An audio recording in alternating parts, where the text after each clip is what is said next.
Howdy, folks. Welcome to Adventures in Alberon. This is our 5th edition Dungeons & Dragons game. I am Joe Treff, your Dungeon Master, and joining me, as always, remotely, for health reasons, are Allie, Miles, Matt, and Tina. I have to say it in a different order because you guys are now all in a different order. We're playing by Discord, and we haven't done that before, so that's going to be a fun learning experience for all of us, but especially me because I've never done anything remotely like this. Before we get into our game, and we have it off for a week, so that's going to be interesting also. A couple of quick announcements. First of all, thank you to Discord, because that's what's allowing us to do this, and that would be very unfortunate if we didn't have them.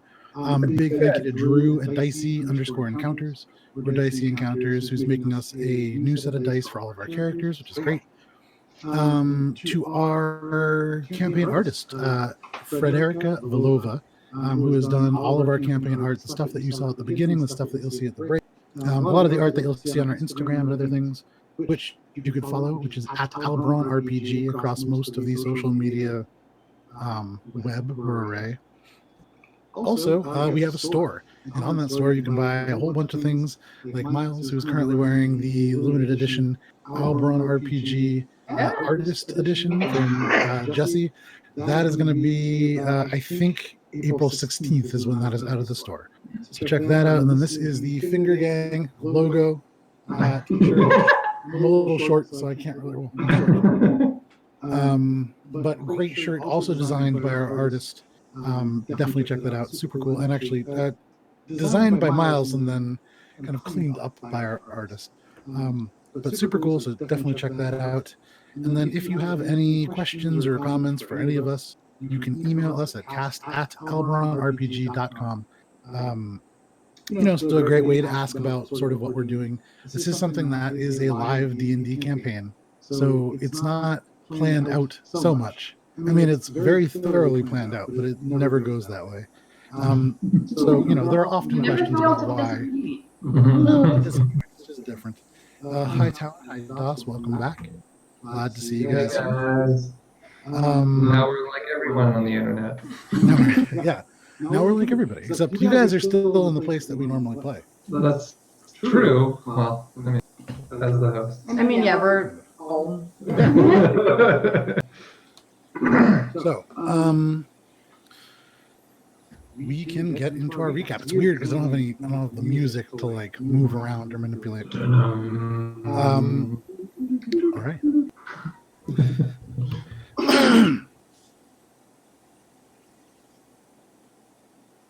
Oh. Where'd he go? I don't know. Where did he go? This is going to be because I have this thing that when I cough and stuff, I'm not. Did you mute it? Yeah, so I have to remember that as a blinking light, which helps. Oh, yeah, that's good. Cover it a little bit. So when we last played, all of you went tumbling over the edge of a cliff into a 15,000-foot free fall in a large iron mechanism that had only been tested once before, and very unsuccessfully. Despite a couple of setbacks, including almost tearing the entire craft in half, you made a somewhat successful landing, with the craft actually detonating on impact, the tail being torn and thrown afar, Shay backflipping out of the craft and landing safe and sound. Heinrich, Kroddick, and Morwin all tumbling to a stop and receiving very little damage. Gunter just being ejected out at terminal velocity from the craft, slittering into bones and feigning death to basically save himself. You all found yourselves within the Bone Meadow. The Bone Meadow. This area of corrosive water flowing from some kind of volcanic or other kind of source beneath the ground, laden with sulfur, which lent a horrific smell and sort of yellow tinge to the area. The stones kind of stacked and in columns, bleached to the point of almost looking like bone. Within this area, you came across a creature known as a Mirific, an aberrant creature from somewhere beyond Alberon, which had twisted some mangled corpses into some semblance of a living thing. Gunter very astutely attempted to turn undead and discovered they are not, in fact, undead, but some other form. Upon defeating these enemies, you managed to rescue a gnomish bard named Nilly Wenslow. Remember that name. Millie Winslow. The sort of sandy-haired gnome in a blue jacket with a red, bright red, like cherry red painted, sort of lute-like instrument. He's behind me, actually. And upon talking with him and finding his circumstances just a little bit suspicious, you kept a careful eye but traversed out of the Bone Meadow and across to the mountains beyond, following the advice of Gamble and the directions that he had given to find a rock that seemed to look almost like a horse from beneath, traveling to about 7 o'clock, sort of where it's getting dark. At this point, actually, it would be dark in the north. You had found that the horse itself points out into the sort of frozen waterfall that seems to cascade from almost nowhere and down into the ground. And upon attempting to walk past it, Shay, you made it through. You clipped your shoulder a little bit, not exactly finding the way through this illusion, but one by one, you all stepped through and found yourself in a long stone tunnel about 45 feet long, at the end of which you can see a very stout iron door, single slot, almost reminiscent of the one that you saw back in the Lorebinder Academy, that the creepy cryptid had kind of been behind. And at a shorter height, I think, Gunter, you would probably recognize this is definitely like a dwarven door. It's designed for larger creatures to come through, but based on the knob positioning, which is well below the midline, and the sort of peaking slot being about like 4.5 feet off the ground, very easy for you to recognize probably a dwarvish door. Okay. What do you want to do?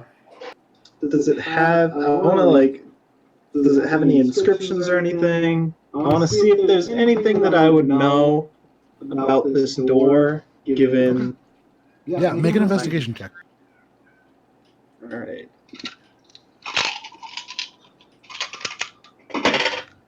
That's 12 plus 14. 14? All right, looking at this gate, you can see... how close are you getting to this thing? I'm keeping a cautious distance. Okay. But I'm like getting, probably within 10 feet of it. Okay, so you gingerly step up, you walk. Yeah, I'm wary, but I'm like, going out, trying to make my way close to it to eventually see if it's unlocked. Okay. Looking at it, you can tell this door is definitely locked. Peering at the keyhole, even from this distance, you see no kind of light through. Staying about 10 feet. For all our mics. What is? The audio. That's what Talon's saying. Oh. There's I would someone say- who wants to know. Turn down the volume, or On whose? What about this? Can you still hear me? Yeah. Does that fix the echo on my end? Let's see. Since you're the only one with headphones, I'm guessing it's everyone else is listening through speakers, so it's coming back through everyone else's. I'm not sure there's not much we can do about it, just considering there's 2 of us here. There's definitely going to be feedback from us. Yeah. But good to know. We will work on that solution for next. Yeah, hopefully it's not too disruptive. Yeah, I think we're getting a split anyway for the headphones to fix that, right? Yeah, it's coming on Sunday, so that'll be good. Sorry, Um, guys. yeah. You're in the hall of the gods, I said. Okay, so for all of you, I would say you watch Gunter kind of approach and begin to examine the door. From the area that you're keeping back, 10 feet, difficult to really tell much. You could tell that it's locked. You could tell that it's sturdy. I mean, this thing well set into the cave wall. You can see about an inch of stone that's been exposed, but it continues to go and beyond that. There are no inscriptions. You don't find any kind of writing or any kind of marks. Can we all see this? I mean, you're watching Gunter do this. This area itself is about 10 feet wide, so you can see around. All right, so I'm gonna walk up and be like, step aside, and I'm gonna check out this lock. Make an investigation check. I'm gonna be like, Actually, guidance. you know what? Can I just try to straight up pick the lock? This is our only entry, right? Like this is the only. That's where the hallway ends, right? Yeah, I mean, this is a fairly narrow hallway, and you can. Yeah. It seems from this point, yes. Okay. I'm just I would say, you know what? Go ahead and make an investigation check. Okay. Guidance. Guidance. All this right, is you can't guidance. actually Okay. lean over and touch us so when right I now. so when I away, he gives me guidance. Okay. Yeah, I'm like, Natural 20. Okay. First of all, you can Can- witness it. Can confirm But Yeah, just I'm for not good worried about measure. it. a natural 20 plus a 1 Yeah. on the board. That's No, pretty it's sick. plus 2. Because of Okay. So 22. the natural 20. So that's the important part. With a 22, you would see. Okay, so first of all, looking around, you have to navigate Gunter, and in doing so, you can see. First, you can sort of have to skirt along the wall, and in doing so, the stone is pretty rough until you come to a certain point. And before even reaching the door on the right-hand side, you can tell there is a little bit of a seam, almost like an archway, although you lose it in places. It is very well disguised, but it seems as if there may be some kind of a door, or perhaps there was before. But there is the elements of some kind of a frame to the right. With a 22, I would say you can even feel sort of a warmer draft. So you would imagine this doesn't lead outside. This leads somewhere either below or through the stone to another portion of the mountain. But as you sort of do that and also focus in on the door, you can tell, the door is locked. Looking around and trying to figure out something about the mechanism, it looks as if it would require not just a standard key, like the kind that you would find on a ring or the kind that you would buy or find commonly. It's fairly big. It runs maybe 2.5 inches from top to bottom. And instead of flaring out just at the bottom, it seems to also have these sort of rounded areas. So the key itself, an odd shape. So would possibly be difficult to pick. You've never seen a lock like this, but you're pretty good. Yeah, I mean, I have a big ego, so I'm gonna try anyway. Okay. Uh, Yeah, go ahead and make a lockpicking check. okay, I'll do it on my paper, so it's not rolling on the It says the broadcast has ended. What do you mean the broadcast? Looks like it's still streaming. Yeah, this is it. Nope, we froze. Maybe. Getting It back. still shows that we're up. Yeah, Oh, Talon says you can okay. see us all. Okay, we're good. Good. We're good now. Yeah. Do me a favor. I'll check chat, and if chat says that we're not streaming, then we're probably not streaming. And then we'll figure it out on our end. Fair enough. They'll let us know. Maybe Yeah, a little so go ahead and make a relying lockpicking on you check. guys, so we'll see. All right, so rolling for. Oh, my ego's too big. All right, so that's going to be a 12.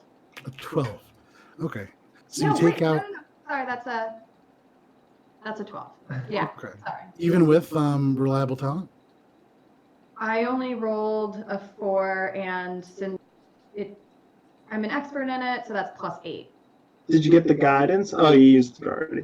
It's a Right, 12.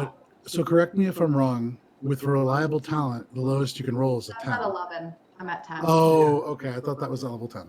no, I don't have reliable talent. Very yet. close, very soon. Well, Yeah, I'll reliable double talent's check, good. but as of right now, I'm pretty sure I don't. No, I think you're right. No, That makes sense. I am. Yeah, my Right, ego. because you were talking about taking a feat or ability points. I remember that. Mhm. Okay, so with a 12, you pull out your little roll of different tools and you look at the lock, and there is no real seam in which to get these tools.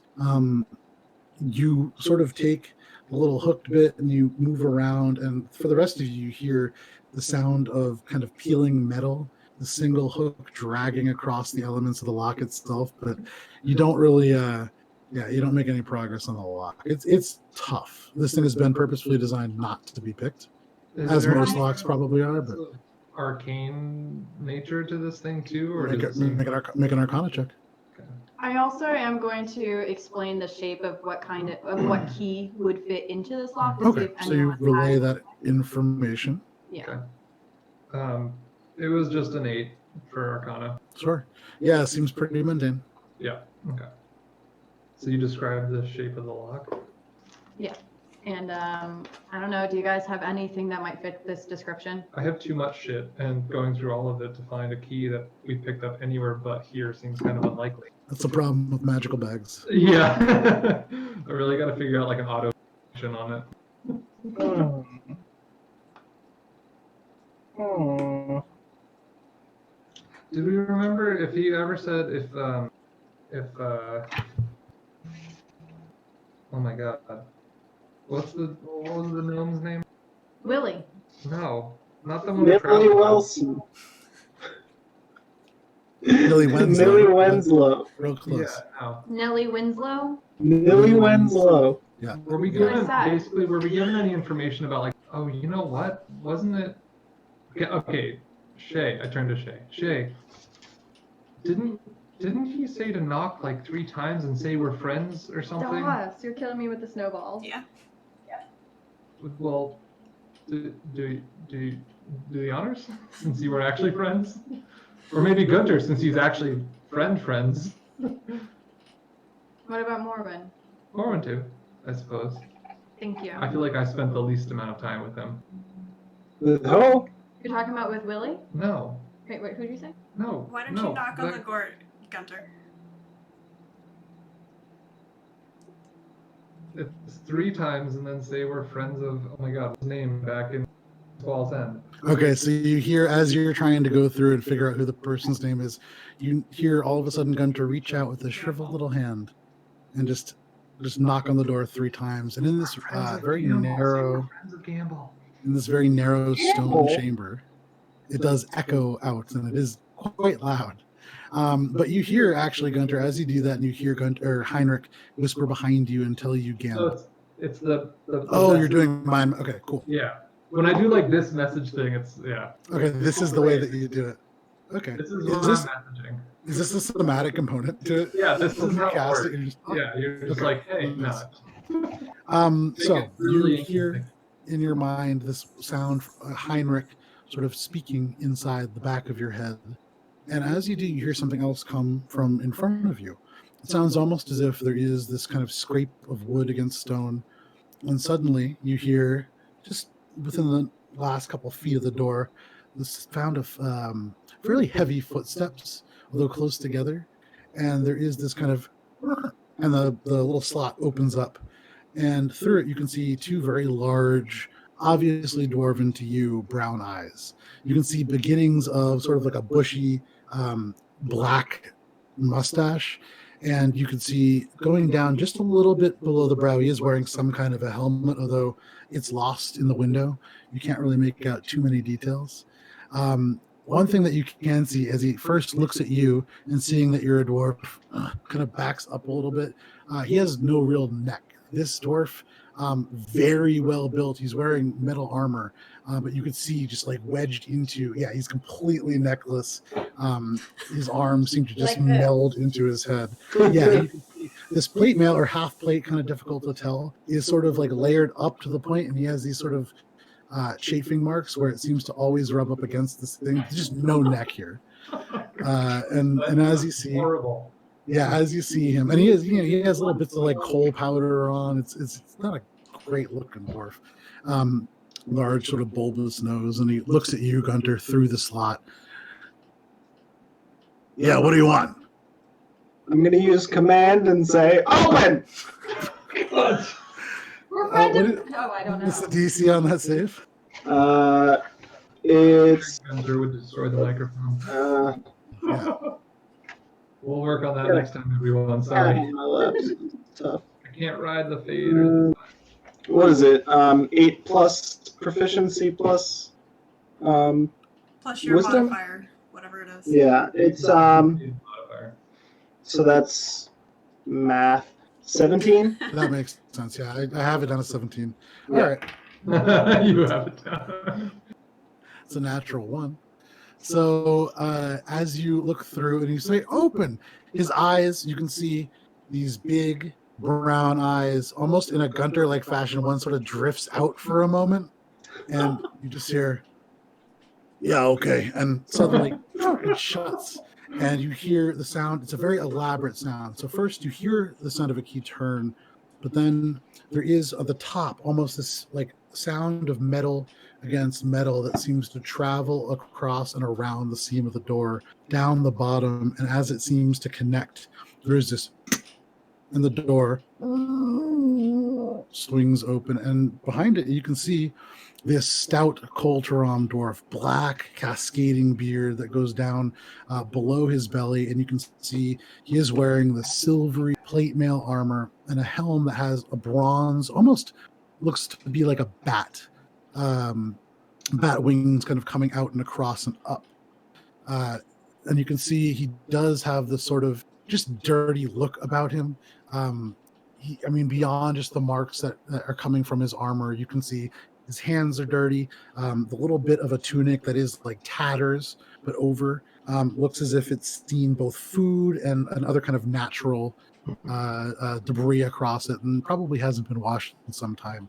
You can't smell him over the sort of dankness of this cave. And overcooked there. April 2020. But Hey. but he kind of looks at you from between his shoulder blades and just, all right, so yeah, what do you guys want? I open the door. We're friends of Gamble. Who are you? Oh, this is my servant. Make a deception check. Because if this goes through, I'm not going to be happy this entire time we're here.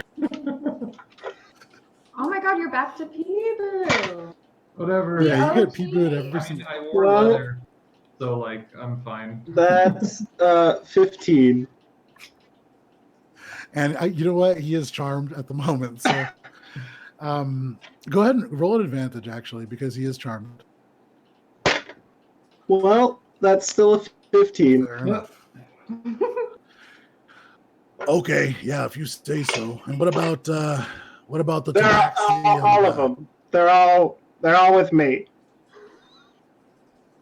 All right, but let me ask you then. You seem like kind of a rich guy. Yeah. So Yeah. what are you doing coming in this way? How did you even get this? You know, it's kind of on a need-to-know basis. I'm pretty high up, so And you can actually see that at this moment, like he's trying to piece together these incongruent facts. Like he doesn't remember you saying the password or speaking any of the phrases that would actually allow you access. But he remembers opening this and it feeling like, yeah, this is what I'm supposed to be doing. So already there's like this conflict building in his this necklace dwarf. Is that apparent to see? Yeah, I mean, you guys can all see this is somebody who like holds himself and wears the armor of somebody who really handles. I mean, this is a fighter. You guys heard that Gamble ran with the sort of group called the Shadow Scabs, who found building materials for people who maybe within the very dwarven-centric Coltram cannot gain access to those materials. And so Gamble especially described them a couple times to you, Shay. And it was always very much these rogue-like sort of individuals who would scamper through the rat tunnels and find very almost Robin Hood-like in Gamble's description. This guy is like a built, yet very short dwarf, probably about 3 inches shorter than Gunter. And he has, now that you're kind of seeing through the open door, you can see he has like a battle axe slung behind him. Yeah. So who has the belt? This is not Heinrich talking. Sure. Me talking to Gunter and listening. Who has the belt actually? the what? There was a belt that Gamble gave us to. Gunter, make an intelligence check.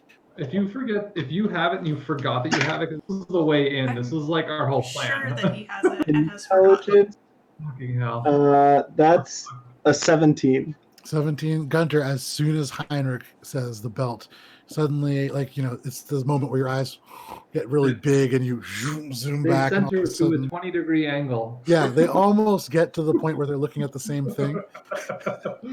In the camera, that's great.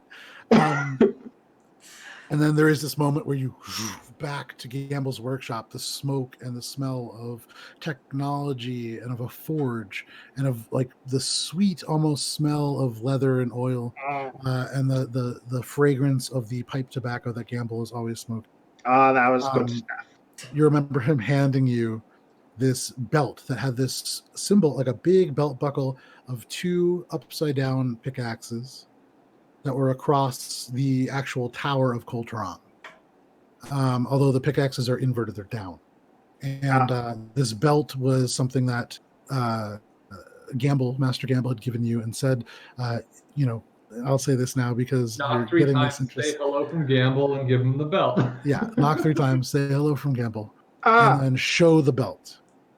Or show. oh, well then I'm gonna just like point, like, bah! I'm gonna, because I've got it on with the sarong, like it's Okay. over the sarong. Yeah, okay. That's So fine. all of a sudden you pull your cloak aside. And Yeah, almost, I kind of lift I'm it seeing it like up, a, like, yeah, We exactly. look away.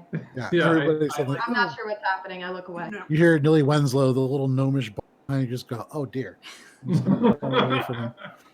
But as you show this belt, you see suddenly this dwarf's eyes widen just a little bit. and then I'm like, I put my cloaks back over. I'm like, yeah. So if you don't mind, we've got places to be. You've seen Gamble? Yeah. Well, like, me and him. We haven't seen him in maybe going on 15 years or so now. Glad he's Oh, still wow. alive. He's kind of an old guy. But very Yeah, well, pleasant. us old guys, we stick around. Yeah, I bet. Sometimes a little too long. Well, All right, let's get let going, me tell you guys. something. If I've ever had any friends who lasted longer than a decade, I'd be probably a little happier than I am now. Anyways, Yeah, well, if you guys are all friends with Gamble, you're friends with the Shadow Scabs, come on. Then he sort of turns and heads off in the direction. And now as he kind of makes a little bit more room, you can see it is a larger space than you would expect. This shallow into the mountain, when you enter into the doorway, you don't actually see the roof until you take a couple steps in and the little bits of fire. And there are what look like almost gas burning lamps, although you can't quite make out how they work. You haven't really seen any of these before. Scattered throughout, and this space looks at once to have been, I would say, Heinrich and Gunter. Go ahead and make religion checks. Ooh, oh, so loud. wow. 11. 17 again. Okay. Heinrich? 11. 11. Okay. Heinrich, taking some of this in, there are elements that remind you a little bit of some kind of religious structure. It picks at your mind a little bit, and you've definitely, something is very familiar to you, but you can't quite place it.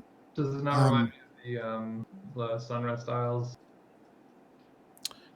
What part of the Sunrest Islands? Well, the chapel that I was brought to after I fell out. No, it doesn't really remind you of that. There are elements that sort of in the shape and the sort of the largeness of the space, the sort of cavernous area, and the fact that it does feel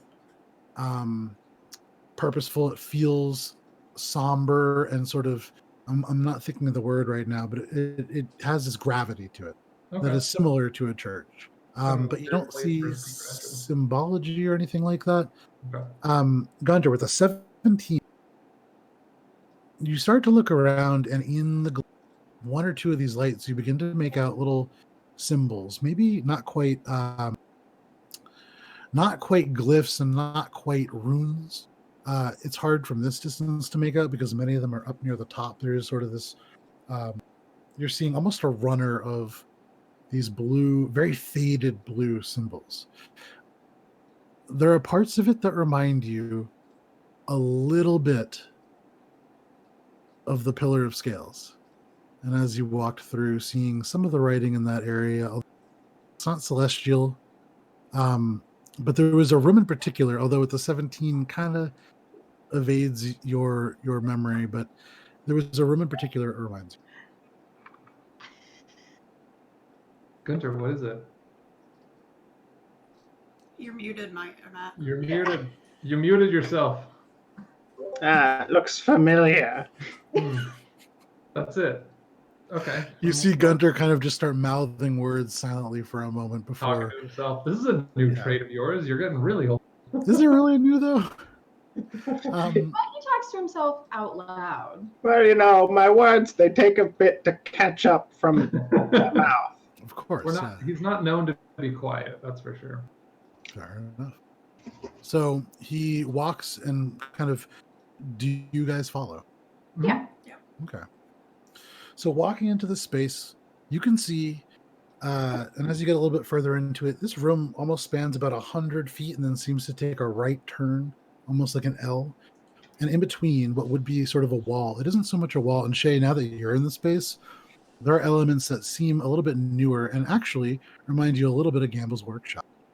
You can see there are areas definitely designated for crafting, although there are tools present and they've been neatly stowed away. Some of them have not been touched for some time, but some have. And you can see there is off on the left side before you reach that sort of bend, a long wooden table that seems to have what look like almost sculpting tools.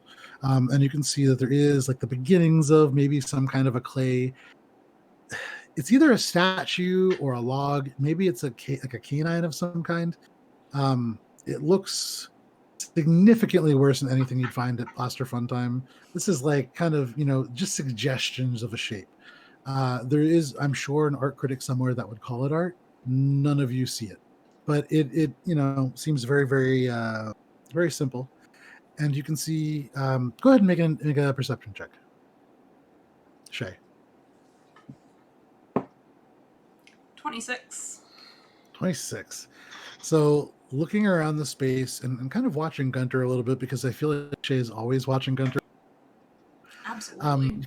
You watch his eyes travel and you see a couple of things.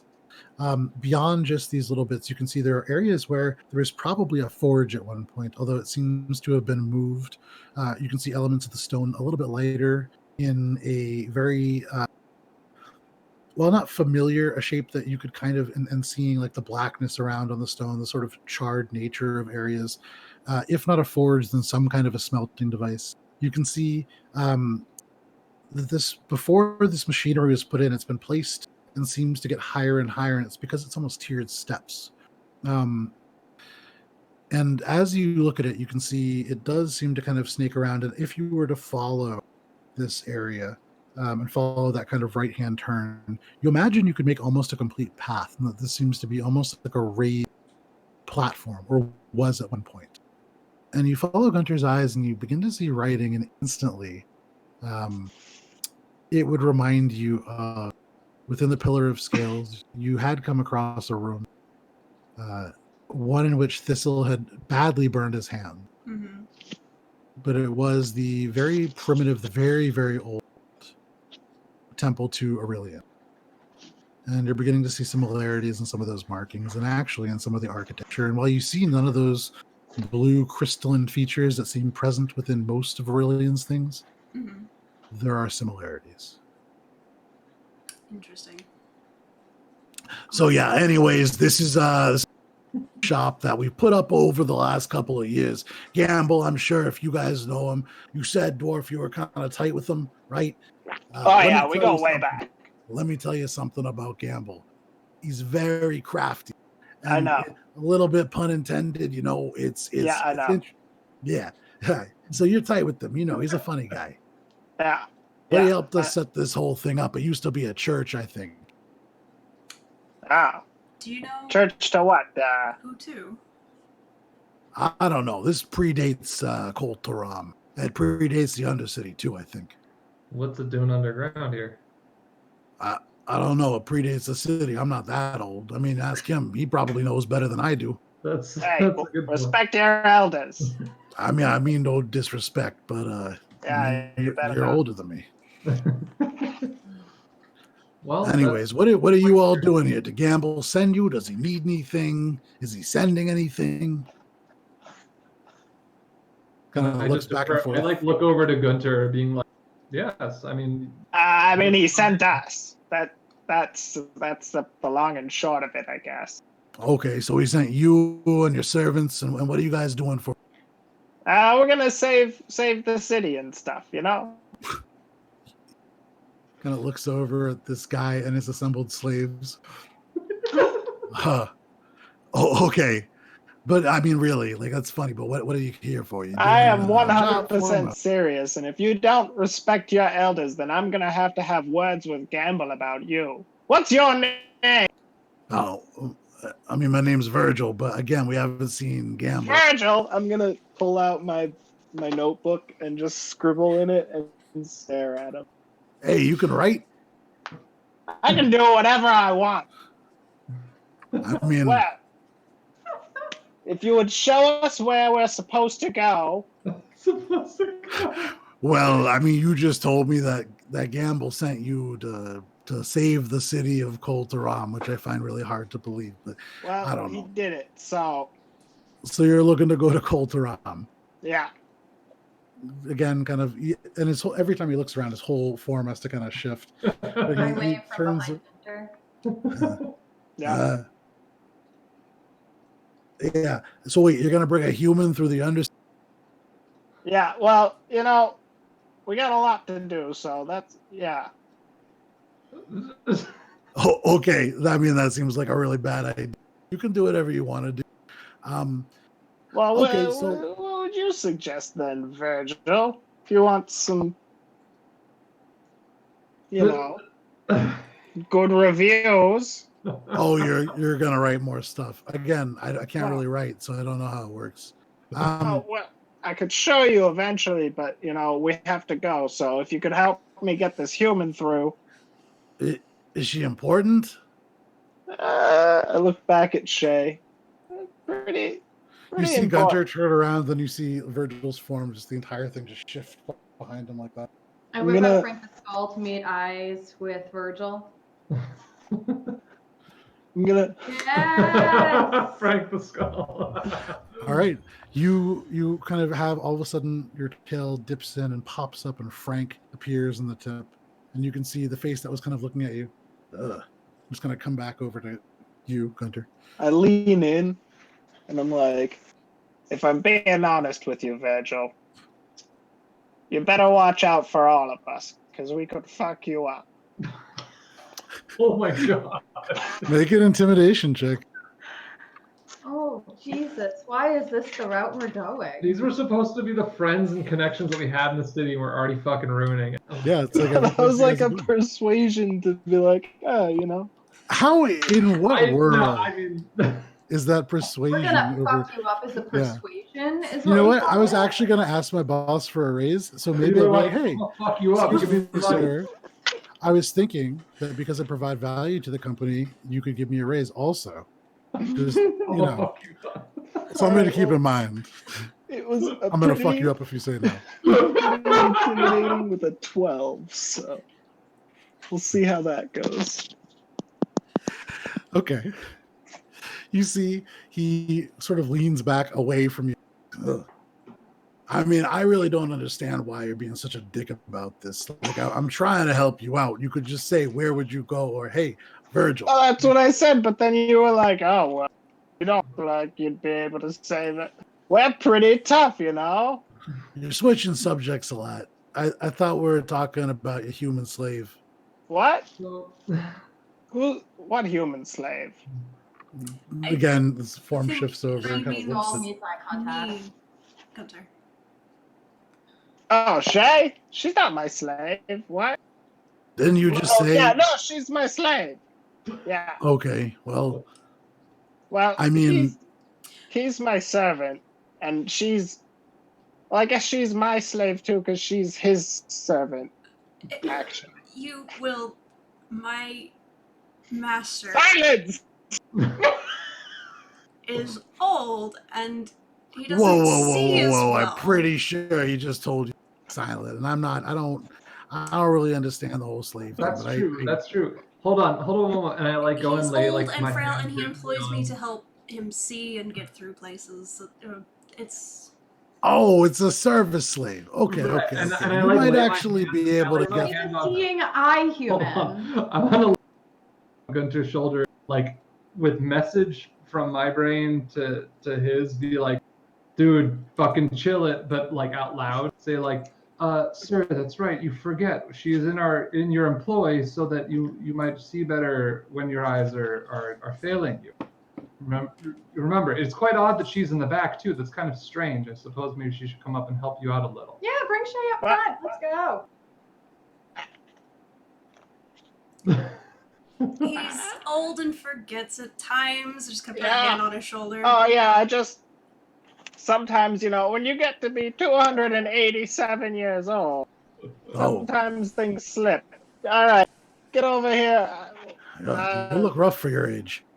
I mean, Excuse me. I mean, no You try disrespect, being but 287 years old and looking any better. I mean, What are you, Virgil, like 70? I'm 187. I mean, I'm not that far off. I mean, yeah. That's you're practically a baby. Get out of here. okay, I'm gonna Panache him. Okay. Using panache, So- what do you do? So saying that are you guys both holding kitten to it? Oh my god. So Morrowind The shows Adventures up. at Alberon from home. 100% more cats.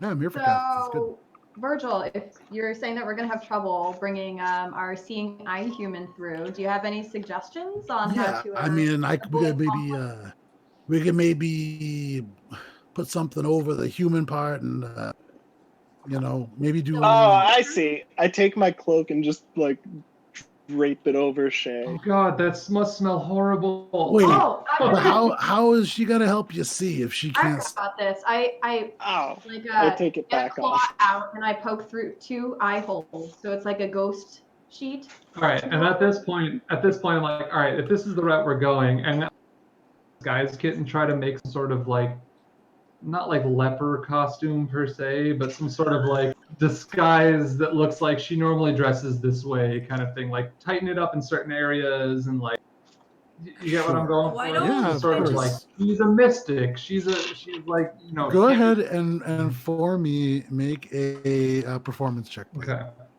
I'm gonna be like, yeah. Pat on the back, guidance. Guidance. Okay, with the D4 for guide.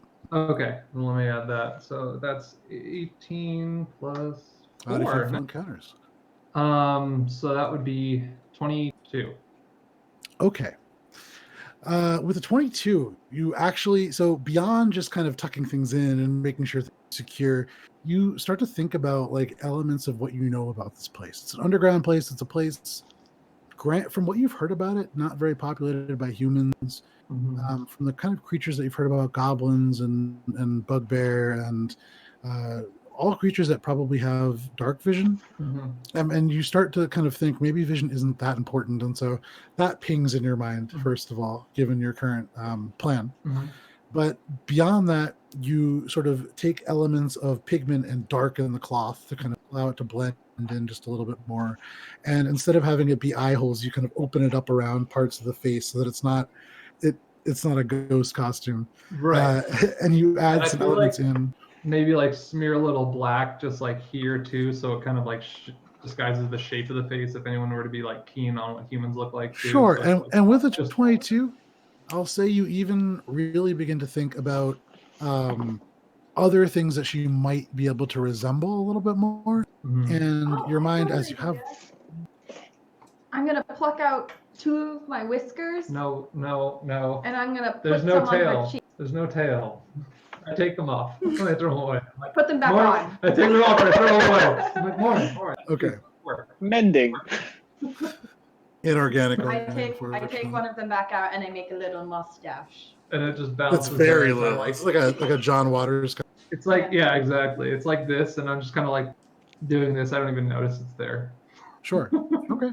So, anyways, Um, as you were saying, blending more in with like non-human like physiology. Sure. And you begin to think about other kinds of elves. You've been around a few, and there are drow. You've heard of them. Right. And so, if you wish, you can kind of fashion something that will at least like poke up and seem as if it is something else using this kind of blackened makeup in the eye slot. It Mhm. may make a pretty good thing. I will say also, as you were doing this and as you sort of intricately put like the makeup on and work, I'm also whispering or messaging to Shay, being like, "I'm so sorry. I'm so sorry. I'm so sorry." Sure. And Shay, you do feel as he's like applying this, his hands do get towards your hairline a little bit. And Shay's hair a little bit longer than it has been.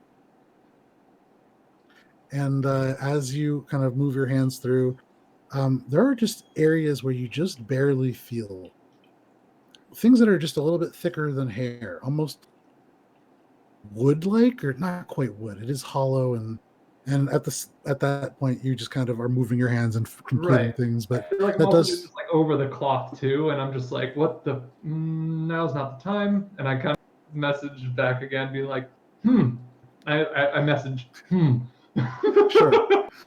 just bursts into the back of your mind, Shay. And I'm Decided like, to ignore don't it. worry. Like, nope, nope. I'm just like, don't worry, not now. And so as you draw away, I mean, Shay could pass for some kind of noble or perhaps arcane inclined drow. Sure. You can see the elements where the ears would poke out, and you get almost with a purple pigment, like this kind of very like clean, not terribly elaborate, but very clean sort of collar. And you manage to actually add some kind of an embellishment, so it looks as if very purposefully it has almost like an ombre effect into the black, and you come away feeling pretty happy with what you did. Mystical. Looks yeah. good. Just you are a drow now, I suppose. Yeah, I think that'll work. I mean, I would, it's dark, so it's everybody sees in grayscale anyway. Well, okay, fair, but still, the lack of point or horn or short or whatever the I'll just. Human. Oh, we'll be fine.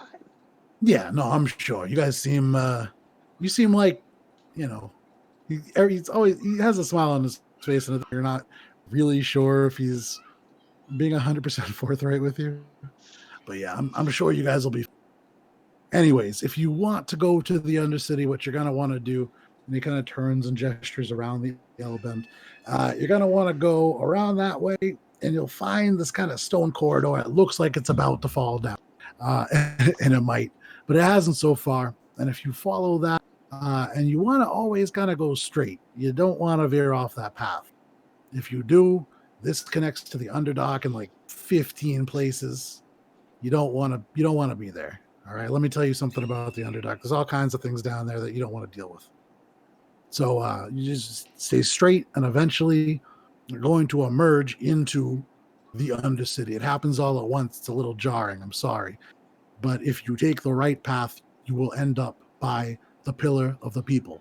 And that's probably the safest place for all of them. Thank you. All right, so Very good we're gonna information. go right, and we're not gonna go straight. Okay.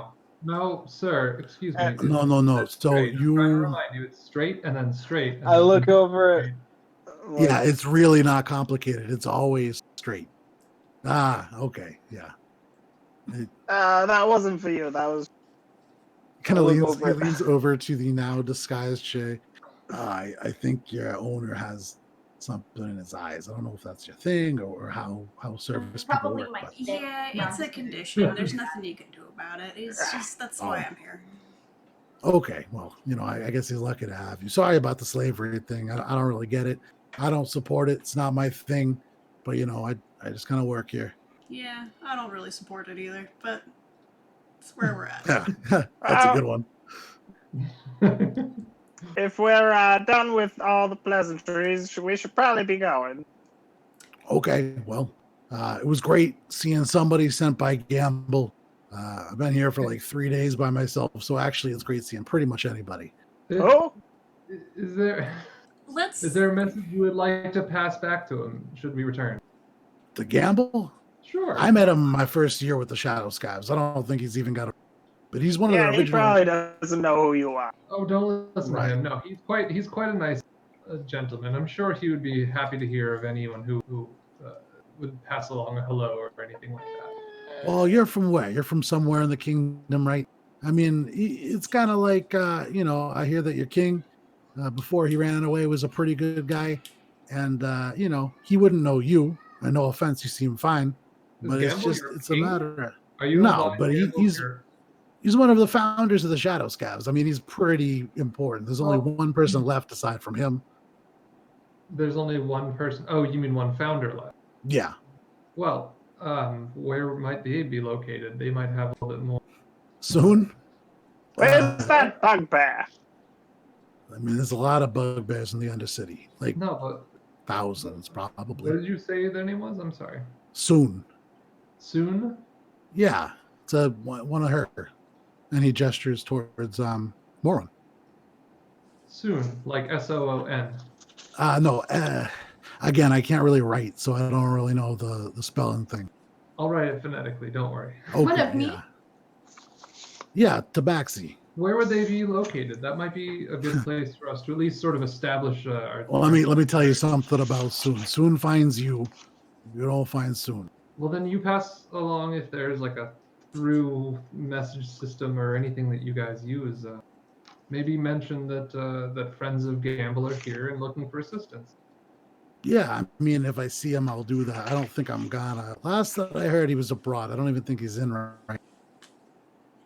Well, either way, and I would assume with an organization like this that you keep that this wouldn't be a place that has a single base of operations. I'm sure you all float around. Is that correct? Well, with everything that's gone up above, we've lost about 16 or so of our number, and we're not a big organization. Right. Something like that, it's got to stay small. That's how you stay successful. Of course, of course. But there's maybe a dozen or so, counting soon, and I mean, we have places. We got a couple dozen just scattered around, not just in the Undercity. I'm from the Ring of Iron, and we got some stuff over there. I mean, we go pretty much as high as the Ring of Silver sometimes. Is there anything near the base of the Pillar of the People?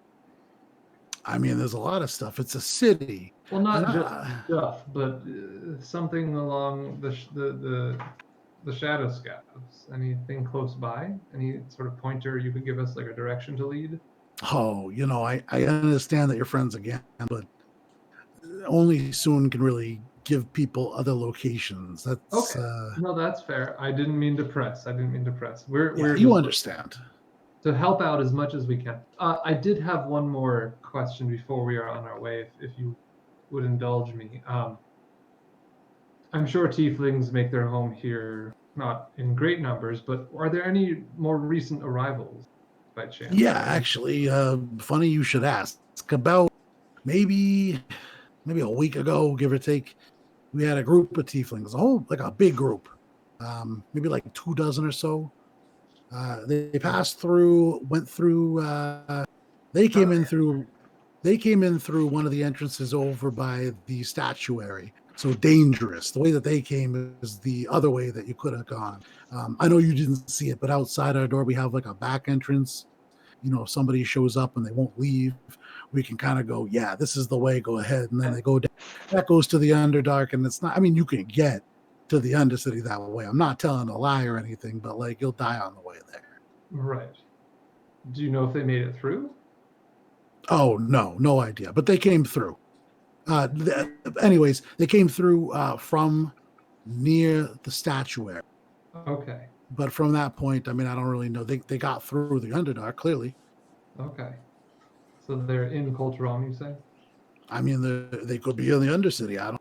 I understand. Okay. Well, thank you for that. That's all I was just a little bit curious. That's all. Yeah, I mean, I don't really, I don't call the shots. I'm obviously not much of a scavenger. I don't have much of a mining background, I'm sort of the, when we get some real valuable things and we get down back when we could access the mithril mines, you need protection. And that's kind of what I'm for. So I'm waiting for some kind of a scav team to show up and figure out where we're going from there. Oh, wonderful. It's not really. I've been here for 3 days. I mean, that's terrible, and I'm so sorry. Is there anything that you anything I might leave with you for at least helping us, open the door, let us in this information? You thirsty? Are you hungry or anything? Or you have any food? That's kind of rude, actually. No, I genuinely forgot. I actually genuinely forgot. Let me tell you something though. If you have any that is not made out of bloodworms, I would be happy. I'm getting kind of sick of it. Goodness, sure. Hold on just one moment. I feel like I would probably also have some bacon somewhere with the. As far as I know, last time that I checked, Gunter has 2 pieces of pocket bacon. And I Oh, think never that's mind. Then I definitely don't. You have all of the bacon Yeah, I in do. the party. All right. Well, And I am not giving Virgil any of. No, I would look to Mord and be like, "Hey, would you like to help find out?" I mean, he's friends with another Tabaxi like yourself. Maybe I'm gonna give a him one good of, deed for a good Shut word up. or something. I'm gonna give him one of mine and say I can't read either. Give you one of. Sorry, One give him of my one. rations. Just Oh, like- okay. So he takes this ration, takes the food, and you can see he's like genuinely very pleased. He kind of tucks it protectively into his stomach. Oh, thank you very much. I mean, this is. Well, I haven't had actual good food since I left. It's been like a week. I've been eating dried worm, and that's not very good. It tastes exactly like you would think. I cough up a hairball thinking about it. Oh, yeah, I mean, you got to get used to it. It's one of the primary foodstuffs down below. And it is very nutritious, but it has that kind of irony taste. I don't like much. Blah. Yeah, basically. Well, On that note, let's get moving.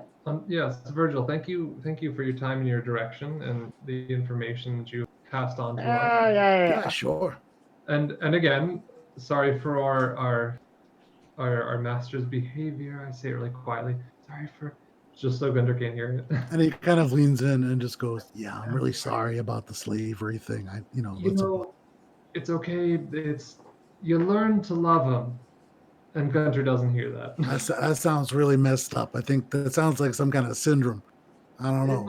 It might be. There might be a place where they. Never mind. I'm not going to try to make a pun out of that right now. Let's just keep moving. It just sounds like one of those stock syndromes that you'd find at home or something.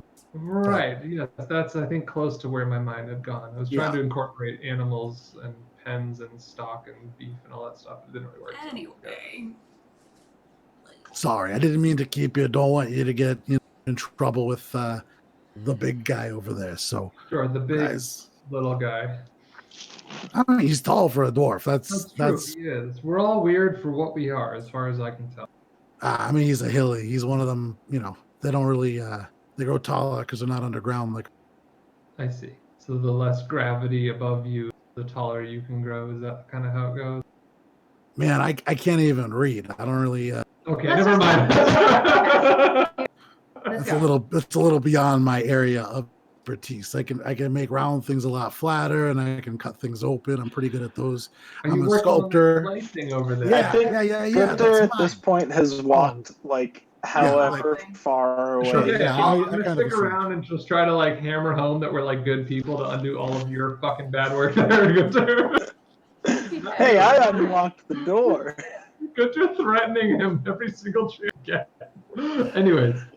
Yeah, no, as you I'm guys so walk glad out, that I'm you just noticed curious. that. What is it that you're working on out of curiosity? Just before we leave, Oh. it's interesting.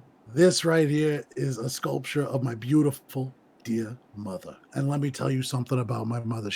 I can't even capture the actual beauty of this woman, this dedicated woman who raised all 17 of us by herself in the Ring of Iron. It's not even, it's what? No, you're not. No, there. I'm not there. Oh. I'm just saying Let me tell you something about this woman. Spectacular. You did a wonderful. This is a wonderful start. I could tell it's going to come out gorgeous. I mean, it's done. Well, thank you for your time. And I just walk. So you can see his whole body kind of shifts as you walk by. His brows kind of furrow, these big bushy black eyebrows, and you notice there are differences between these Coltram dwarves and Gunter. Oh, yeah. And even the Anacrean dwarves that you met all the way back in the Sunrest Islands. But yeah, you walk away, you can feel his eyes burning into your back as you do so. But you progress by this, what is now like a tiered, almost series of platforms that house different little workshops. Many of them are fairly empty and seem to have been stripped. And you get the sense that because this is a mobile organization, they travel with a lot of the things that are important to them and then kind of bring the things to the various Yeah, they set up shop and then areas. shop. Yeah, exactly. Okay. But you begin to progress, and as you walk just a little bit, you come to a place in the wall that seems to open up into a more natural cavern. You can feel from this area there is this kind of warm breeze, although humid. And you smell at this distance. You smell just like the faintest hint of almost like body odor. I hope it's me. And then the Quarantine riddle is water. solved. Definitely What do you guys me. want to do? Keep walking? I'm gonna. Are there any like obvious paths? Is it just straight? It seems like just one, not straight, but one tunnel that seems a little bit broken in the ground. It's not. It is. Well, maybe not wholly natural. There was probably an opening that was enlarged, and so there are areas where it shows like the natural formation of rock. I'm gonna hurriedly move through as quickly as possible before Gunter starts talking and causes some sort of cave.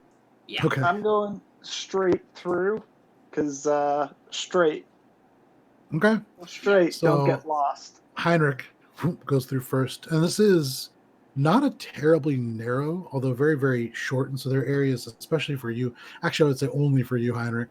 We after bending down. I mean, Mormon, Shay, and Gunter all being around, 5 to 5'3". Well, what about Croddick? Karadek. Oh, yes. So Karadek actually doesn't have to bend down. He's shorter, but his wings, he has to kind of move forward at a constant tilt. He takes up the back as you guys are walking, kind of keeping track of Nilly Winslow, who is looking around fairly nervously at this point. Yeah. But as you progress further and continue, you walk for another 20 minutes, stepping over the sort of broken ground that does slow your progress somewhat. It is difficult terrain. And there are areas where it does get a little bit, but pretty consistently, it is a short tunnel. Again, seemingly probably dwarven dug. Mm-hmm. After about 25 minutes, oh, go ahead. Shay, are you wearing your thing? Okay. Can that be worn like over the disguise without disguise to make it look like extra bad? Yeah, sure. Why not? So as you're kind of walking out of the workshop, that very dim light fading into darkness, you put on the gilded red hawk-like mask that, as you slide it on, just all of a sudden brightens the area for you, and you have night vision or dark vision. And as you guys are walking for about 25 minutes, you come to an area where the path splits. It goes to the left, and it goes kind of down and to the right. What's the most straight from the heading that the tunnel had dumped?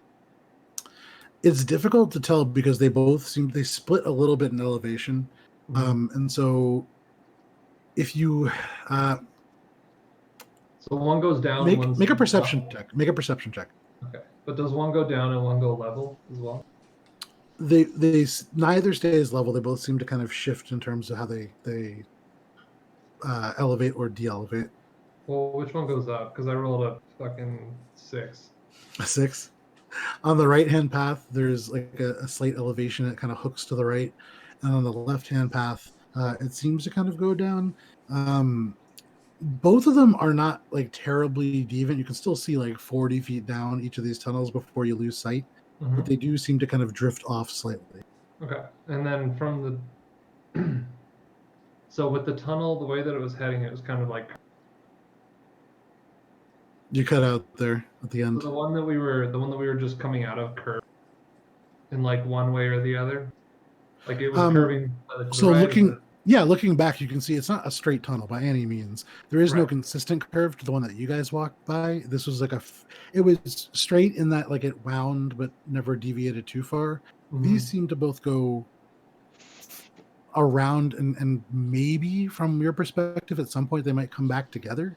Okay. I guess more the but- reason that I was asking was like if there was a natural curve to the tunnel we were coming out of, would one line up with that natural continuation? Oh no, they both Okay, seem to fair peel enough. off a little bit. I mean, I'm just gonna keep going on the up one, I suppose. That feels. I'm gonna like seeing this split. How far down can I see, like down each path? 40 to 45 feet. And then does it get dark? No. So Or just as it the turns, elevation is too low. yeah, that's where it kind of gets to the point where you can't quite see. Okay, but presumably continues. Make a perception check because you're kind of looking at this. Okay. That is a passive of 15. Okay. Very pointedly, it does not get darker as your vision leaves, Mhm. which would lead you to believe. I mean, you're in complete darkness right now. But I would say actually you do notice that there is, as it goes on, starting to pick up at the very edges of your vision, elements of color, which means that there is actually light in some capacity down towards the end of this tunnel, both tunnels. Okay. What was I'm that, going. Allie? I was just saying, do you guys want me to scout them out? Sure, I was gonna use um, your talent where it's worth it. cast find traps. Okay. What is the range on find traps?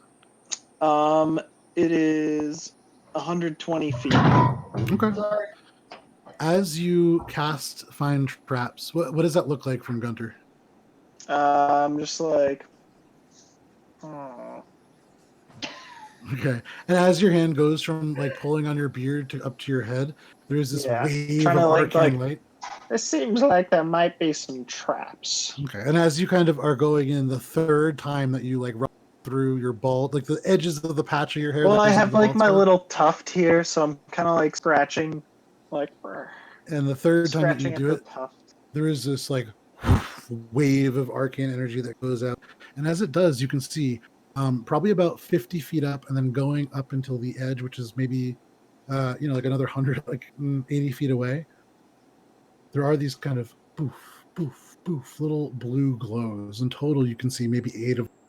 And it seems to suggest that beyond this area, there is maybe like a domed kind of ceiling. And they seem to be kind of lining. But yeah, you count about 8 traps. And 8 that's marks to the of right energy. or to the left? Or the up or down? Both. And you would see that they both seem to head. So the paths go like this. Yeah. They seem at the very end maybe to start coming back together. And you can Okay. see in the area between them these kind of lights that would suggest beyond it perhaps a single domed room. Okay. I'm gonna relay the information.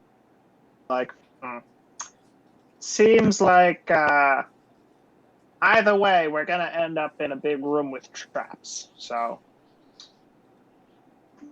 Well, so do we all want to go? I say, you want me to go first and maybe just trigger them and come back again? Like maybe it's just like a little like poison dart. Maybe it's like a small mouse trap. I mean, trap is a. I'm thinking it's a little more robust than that. How about you go a little bit ahead, but we'll kind of follow behind, and you know, keep an eye out for it. So, up or down? At this point, Warren, you feel the sort of presence all of a sudden behind you, and as you turn, you can see the kind of beak of Krodik bent down at sort of an awkward angle as he sort of has to bend so that his wings can fit through this tunnel. But he turns to you. Morwen. Ah! I'm sorry, I did not mean to startle you. That's good. Fine. But if you need help, I can go with you. I am a scout. It is my nature. Oh my god, okay. He kind of turns. Yeah. Seems to evaluate the 2 paths. I'm always inclined to take the higher path. Oh, same. Me too. That's what I was gonna pick. All right, so you should go down. Let's go. I grab his hand and we walk. Okay. As But you should you split. grab his hand, the 2 of them just seem to disappear off and around to the side. Go ahead and When make I yourself. hear Gunter talking, I'm gonna turn around and be like, "Do this to me." It is it's the teenage girl that's like, Dad, stop. Yeah. You watch as Be and then back all of a by sudden 8. you just watch as like Morwen's hair just kind of whips around and she disappears up and into this tunnel. What are the rest of you doing? Well, Should we maybe like slowly prod our way down the other path, but like come back. I'm gonna, knowing that the paths converge at the end, and we should probably all stick together. Be like, we should probably take the other path, meet up with them at the end.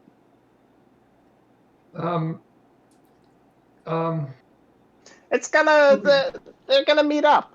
We'll be fine. I mean, Shay, do you Give them want their to wait? time. Do you want to wait just in case something goes wrong? I'll tend to go. We slowly Sure. go down the other path. Sure. We'll be fine. I'm gonna start If you making my hear way down. anything dramatic from either tunnel, come and help whoever out. Maybe. Okay. Knowing that there are traps, I'm gonna be extra cautious. Okay. Oh, I'm letting you lead this one. Yeah. So everybody but Shay. And Nilly Winslow. So I was about to say, as you guys are kind of breaking off, Oh, we're all going on separate dates. nobody really consults Nilly about what to do. You can see he watches you, Morwen, and Krodek kind of go up and around, and then he watches the slight exchange between Gunter and Heinrich, and then them kind of disappear around. And then you see he's just kind of like shifting and looking, and he seems a little bit nervous to be around you, Shay. But after about like a couple seconds, he says, "So I guess it's just you and me now." So it seems. Yep. Yep. And there's just You this win the heavy Destiny. silence. No. that Let's see hangs. this play out. Let's see this No. play out. I'm like That's it. decidedly It's like just- paying attention, trying to hear if everything coming around like in the tunnels. And So, he like- definitely senses this, so he's just, that's it. That's all he gets. But going up to, that's like where the movie cuts out. I love Um, it. That is where we're going to pick up with Morwen and Krodek. So you guys begin to kind of go up. And as you do, there are elements of this natural rock that seem to become almost, there are areas that kind of go between, not quite bricks, but it seems as if this has been worked to form very rough steps. And as you get to the top, it comes out into a large circular platform. There is no path up here. You can see it drops down below. And the light does seem to increase as you get closer.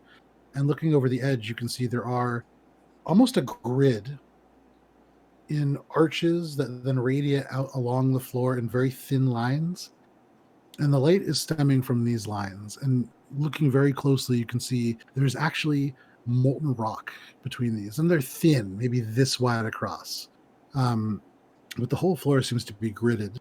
And looking around, because Gunter did say that there was some kind of a trap up on the ceiling, and looking up, fairly well hidden into the, but now that Gunter has pointed it out, you can see there are these metal mechanisms, not just 8. I mean, there are 16, 24, maybe close to 3 dozen of them that kind of form little points that connect into an archway. And really squinting your eyes, you can see there is some kind of like a very thin metal net that seems to go between each of them.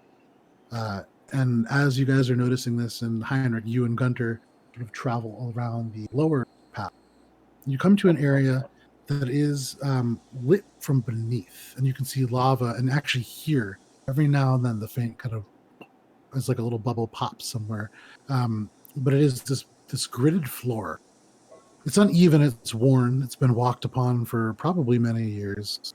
You can actually see there are areas where the rock like decidedly low, having been worn down so much, and you can see that branches out into 5 different paths. One of them does go straight ahead. It seems to be fairly straight, and there the pathway is a little bit more worked.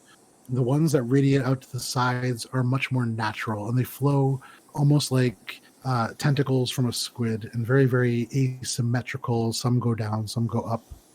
And you can see, as you're looking at the way that the lava sort of forms, well, not bricks or stones necessarily, you would imagine that one of these little portions of rock separated by the lava, given what you've heard from Gunter, probably has to step.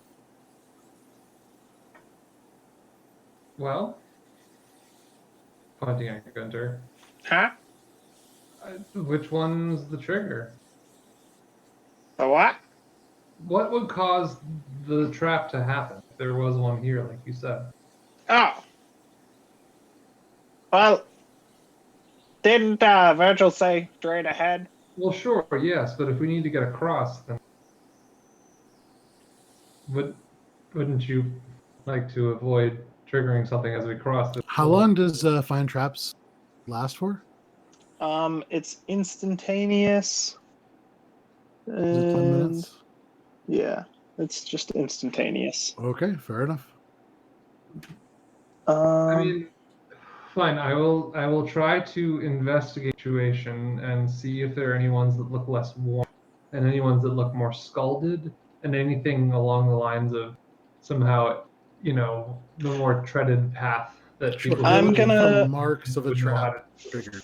I'm gonna be like, thinking about this. Resistance. Okay. To what? Pain. Death. Emotional damage.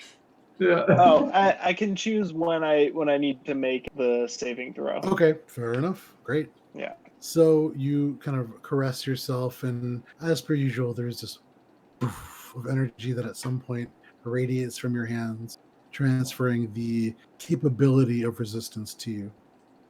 Would and I you? think- Go ahead. So I was. Oh no, go ahead. I think I'm gonna just cautiously start making my way. Oh, You know, okay. Well, as he's doing that, I'm going to go through with whatever. Yeah, make an investigation check. Okay. Like, inching closer. 20, not What was it? dirty 20. Dirty 20. Okay.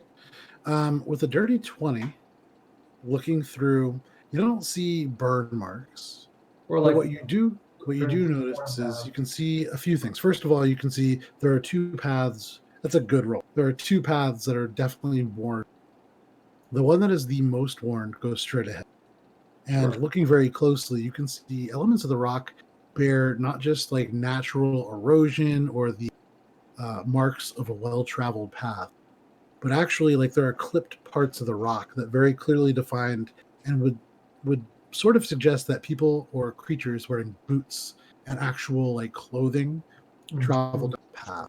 Okay. I Looking think to I the would left, grab Gunter by the back of the scruff and be like, oh, hold on. There's a path. Follow looking me. to the left, there is another path. This Ow. one seems to go down the leftmost path, and you can Where they see. meet up, right? Can I see through it, or? So there are some elements that you can see through, but as you look at just the stone leading to the actual sort of cave of that tunnel, you can see that there are elements that are kind of glint off the stone. The dirty 20, you can see like almost tiny flakes of gold. But there's something very odd about it. I mean, there are metals mixed in. You can see kind of like coppery sort of things, and you can see just the barest bits of silver, all noble metals, and just tiny little bits, almost like sand. Like dropped out of a bag, maybe? Maybe, but it's like as if it's very, very most of one handful, and then threw it across the entire path. So very little of it, but scattered along the entire way, and it goes into the archway of this tunnel. And you could see this tunnel doesn't go straight down; it goes fairly consistent ahead, and you can make out like down kind of towards the bottom, very, very far with a dirty 20, glints of just a little bit more metal. And amongst that, you see, even in these gray tones provided with a little bit of light in the, you can see that there is definitely some kind of gold, some kind of silver, glittering metal. Well, good thing Gunter didn't notice that, so I'm going to keep going straight. Okay. You continue along straight. And then I'll say, Gunter, I don't know if Gunter you're following. I'd be like, Gunter, this is the safe path forward. Remember, he said straight. Straight. That's what I said. Yes. okay, That's and the where two I'm- of you Yeah. begin to walk straight. Meanwhile, Morwen and Karadok up form that opens up, and you can see beneath you Heinrich and Gunter kind of just looking around. It's a little spell on himself. What are you doing? You see Wait, now they're you didn't do beginning. that? Yeah, you're above them. You're maybe like 20 feet above them on a flat semicircle, half of a circle sort of stone platform that seems to have been hewn Great. out of the ground itself. You can see down to the room we were in. It's like Okay. it's like the path is going over. Sorry, you guys started talking at the same time, so it's hard. And that's it? It just stops there? Yeah, it just stops there, and over that is the room that these two are in, beneath So you. it's And you just can like see a, that there a are. balcony, basically, Yeah, it's like a balcony. but like carved out of rock. Are you doing that to us? Okay. Would we have heard that as we're traversing? Ah! Yeah, you guys hear kind Hey! of through the thing, and you look up and you can see. You would actually just see, based on the natural kind of stealthiness of Morwen, you just see kind of the edges of Krodik's wings poking out over the top. You don't see Morwen, Okay. Hey, come down here! This is the way. and Krodik turns to you. Yeah, down here. Seems mean, like the do- path. Do we join them? We'll go. I'm not. You're not Chronic. Take Shut your up. time, Morwen. You're just jelly. All right. No. Chronic, do you want to join them? Why would we not? They are our friends. Oh, I don't know. It's just nice view from up here. I just wasn't sure. We just haven't really gotten any time to get to know each other. Nah, you're right. There's more time. Sorry.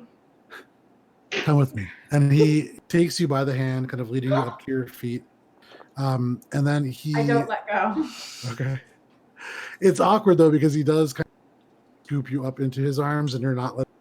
And so I hug him a little. I'm like, oh. yes, Sorry. you can't fly. And he steps over to the edge and just steps off. And with one mighty gust, and you can feel Morwen as his wings push, all of the muscles across his shoulders kind of ripple with the effort of it. And you feel yourself kind of lifted for just a moment before I sure do. Before he very gently touches down onto the stone floor. I'm glad this is funny for you. All right. He sets you down gently. I'm gonna yell. Yeah. I'm like, well, how do we get Shay and Nilly back Do here? your telepathy thing and call them. Thaumaturgy. Shay, come down here! It's the louder telepathy. So Shay, you and Nilly, all of a sudden your heads snap to opposite directions as the voice comes from both the high tunnel and the low. There is a single chamber beyond, but it is Gunter's loud, kind of screechy voice that just echoes through, telling you to come down. Well, he said go down, so I guess we'll go down. All right. I mean, I'm mostly just following you because I'm not much of a fighter, and you are. So, go ahead. All right. And you can feel as soon as you start walking, he kind of tucks like a couple inches off the back of you, like staying very close. You get the sense actually that you almost kind of feel his hands like on your back as he's almost trying to like hold on to you. But the two of you make your way around. You could see as you get around the edge, Morwen and Krodik kind of standing amidst this gridded stone field of like lava. And you can see beyond in the central tunnel, just at the entryway to the actual tunnel itself, you can see Heinrich and Gunter. You're also noticing now huge domed kind of chamber. And so Krodik is standing upright. Heinrich, no problem, even with his antlers standing upright. I'm also purring uncontrollably. Okay. Noted. Yeah. -1 to all stealth checks. Yeah. I kind Well, of. it's just from being held by Krodik. It will fade, but I'm just saying. I'm real hyped right now. Like all love. Yeah. So you guys kind of come together in the sort of mouth of this tunnel. Yeah. And I'm like, okay, so was this before we started traversing the safe path that I discovered? You guys, yeah, I assume that you guys walked across that and kind of to the tunnel itself. But Okay, you cool. guys So walked it's easy. down. We were just assuming that I pointed out the safe path and everything, Yeah. right? You Okay. said you did, yeah. Yeah. Okay. Cool. All right. So let's continue on. That seemed to work before, so I'll continue leading. And Gunter, if you want to help divine the way with me. Yeah. Heinrich is clearing my throat to cover up the purring. Okay. You know how people So- like cough when they fart? You just be like, Constant. Yeah, so you guys hear like the low, almost kind of. For those of you standing close to Marwin in these confined tunnels, you can hear like the little. I can't make the sound loud enough, but a purring sound, punctuated by as you traverse down this tunnel.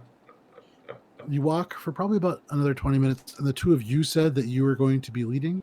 So either both of you, Gunter and Heinrich, make a perception check, or one of you make advantage. now that it's been 20 minutes, my Um, purring. I will make one because Okay, 20-minute purr. Here, you do it at advantage because I suck at this. Okay, then I will also give my guidance. I'll touch your shoulder, but then be like, "Oh, sorry," and touch myself. Just Guidance. Okay, so you did one of those. Hey, you want a little? Ah. I'm just gonna I'm gonna go up and be like, "All right, Heinrich, after you." Oh, sorry, and then mea culpa. You guys guidance on yourself. Okay, so the first one with the guidance is an 18 plus. That's a 23. Okay. And then the second one is 21. Okay, so 23. As you walk, you're Oh, noticing. Yeah. Sure? Yeah. Okay. As you Yeah. walk, Final answer. as you walk, you can feel beneath your feet the ground become steadily more and more smooth. And there comes a point where you realize you're no longer walking on all of these little I just looked at chat, unfortunately. You begin to find that there are almost elements of bricks, but like small square pavers that kind of create a floor, like an actual steady floor. It is no longer difficult terrain. And that smell that you had smelled before is stronger. It is, human body odor or dwarf body odor. It's sentient creature odor, not to be speciesist. Does it smell like anything I've smelled before? Make a history check. What did you say?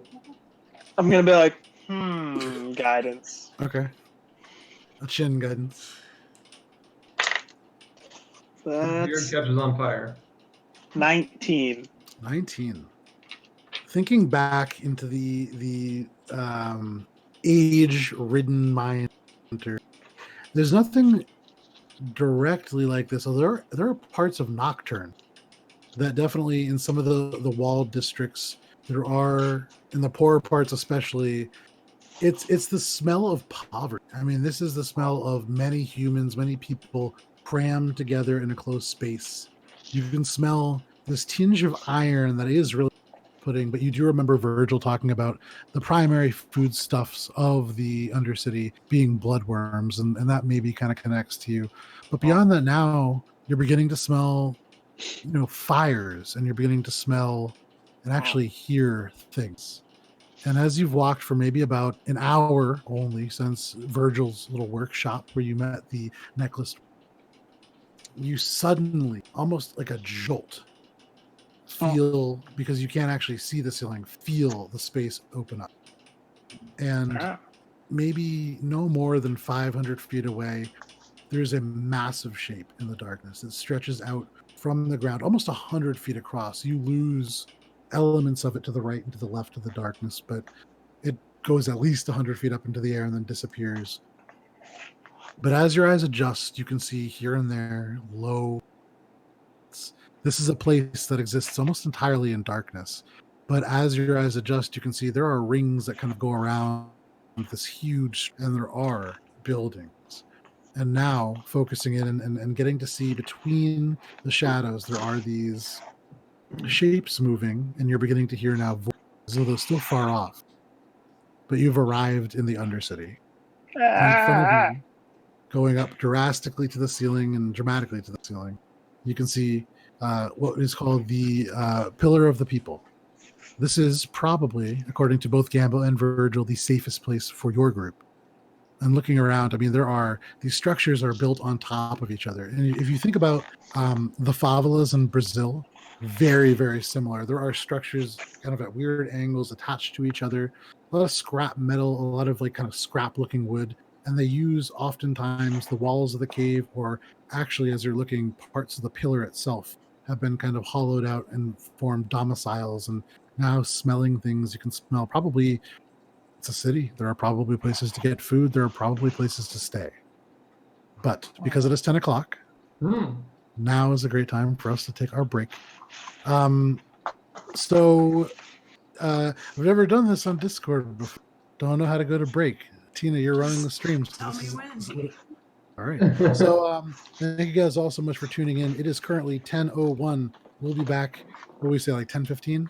Something like that? All right, 10:15. We'll see you then. Bye. See you in a bit.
Howdy, folks. Whoa, we had an earthquake and Miles and Allie's.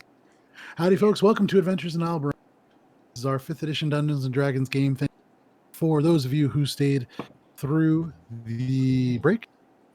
We are coming back to our... Oh, there's something I wanted to say. So as we are entering the Undercity, if you go to alberonrpg.com, under the... I want to say expanded world, or it's downloadable content is what it is. You can go ahead and download the guide to the Undercity. It is a location guide that's set up very much in the way of if you saw the Port Quinn location guide. But it's a pretty great tool to utilize the setting of the Undercity in your games or however you want to use it. Pull individual scraps out of it, take people. Virgil's in there, I think. I can't remember if I put him in there or not. But you know, it's a great little tool, and it's a cool thing to use, and feel free to use it however you want.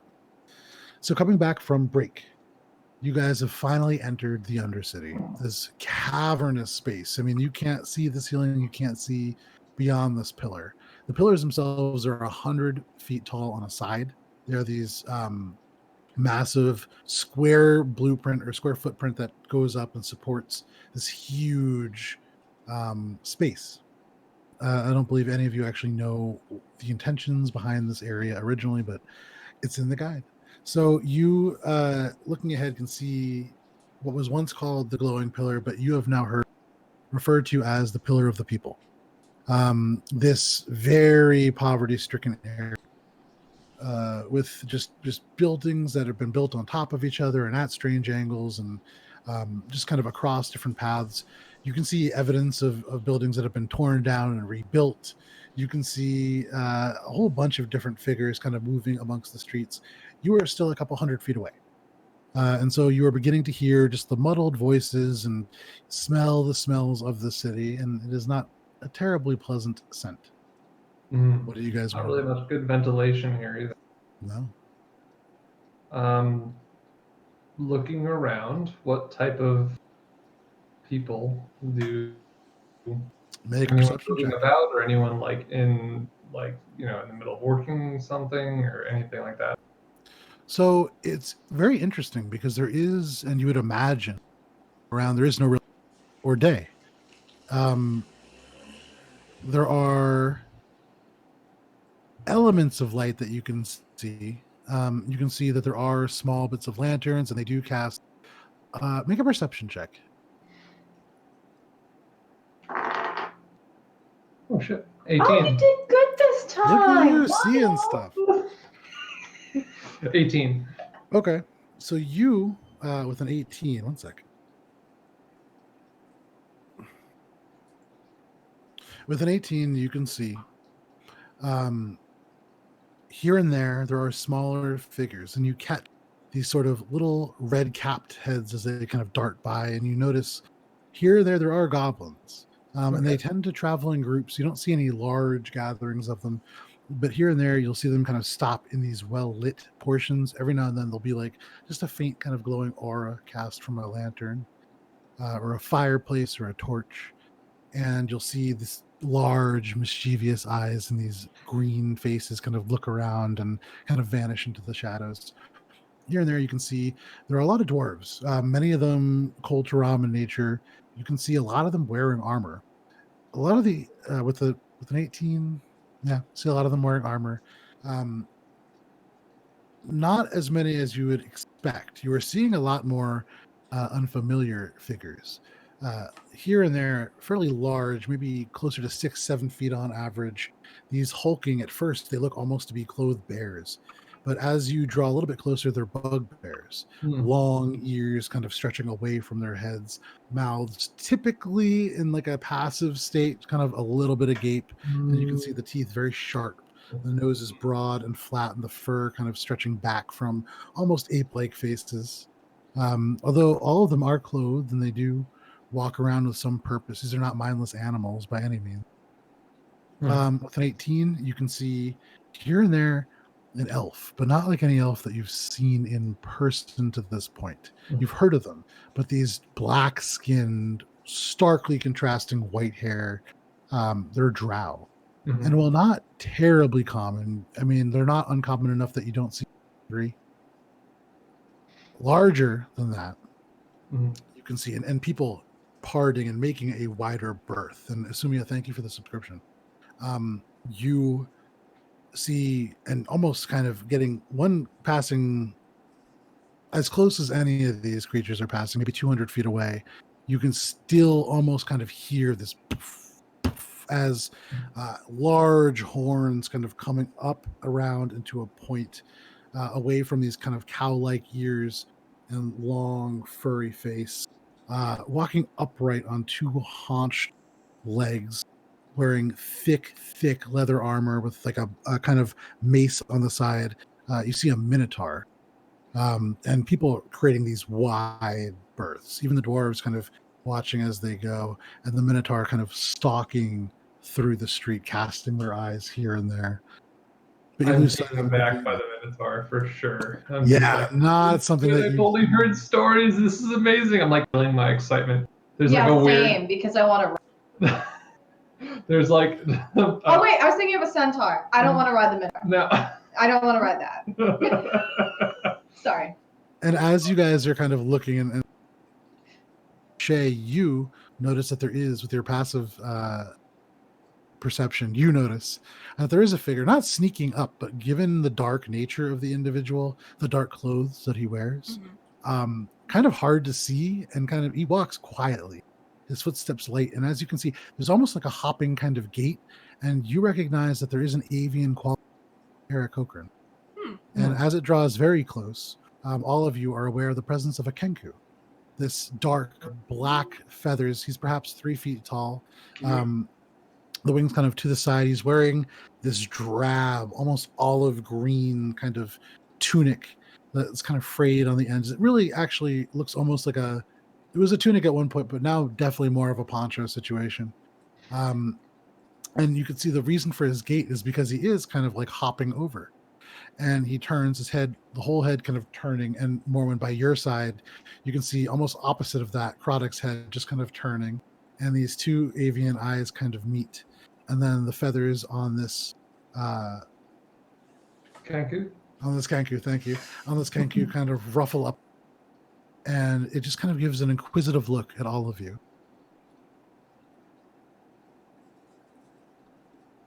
And then as the two of you just awkwardly wave, you can see the feathers kind of flap a little bit, and you just hear Kevin. We hear what? Kevin? Kevin. It's this deep, like rumbling kind of voice. And you can see the mouth opens and the Kevin comes out, but it's not like there is no lips. It's a beak. It's not like the lips are moving at all. And then you can see for a minute he just kind of pulls his head back and kind of turns again to you, Shay, and it tilts it in a weird way. And then again, the exact same phrase, Kevin, comes out. No Kevin here. The mouth opens again, and you just hear the sound of like coins kind of being rustled together, the sound of little bits of metal hitting maybe a palm of a hand or a counter. Very specific. And then the beak I shuts say, and the sound hi, cuts off. Kevin. And then he turns, and suddenly Morwen's voice emerges. Hi, Kevin. I don't know if I should say my name. No, you shouldn't. Hi, Kevin. Kevin. Sorry, we don't need any Kevin, whatever that is. You can see he kind of turns to the side in one hop, and then kind of looks. Glittering treasures. And then just kind of hops twice away. Are you advertising? Excuse me, are you advertising?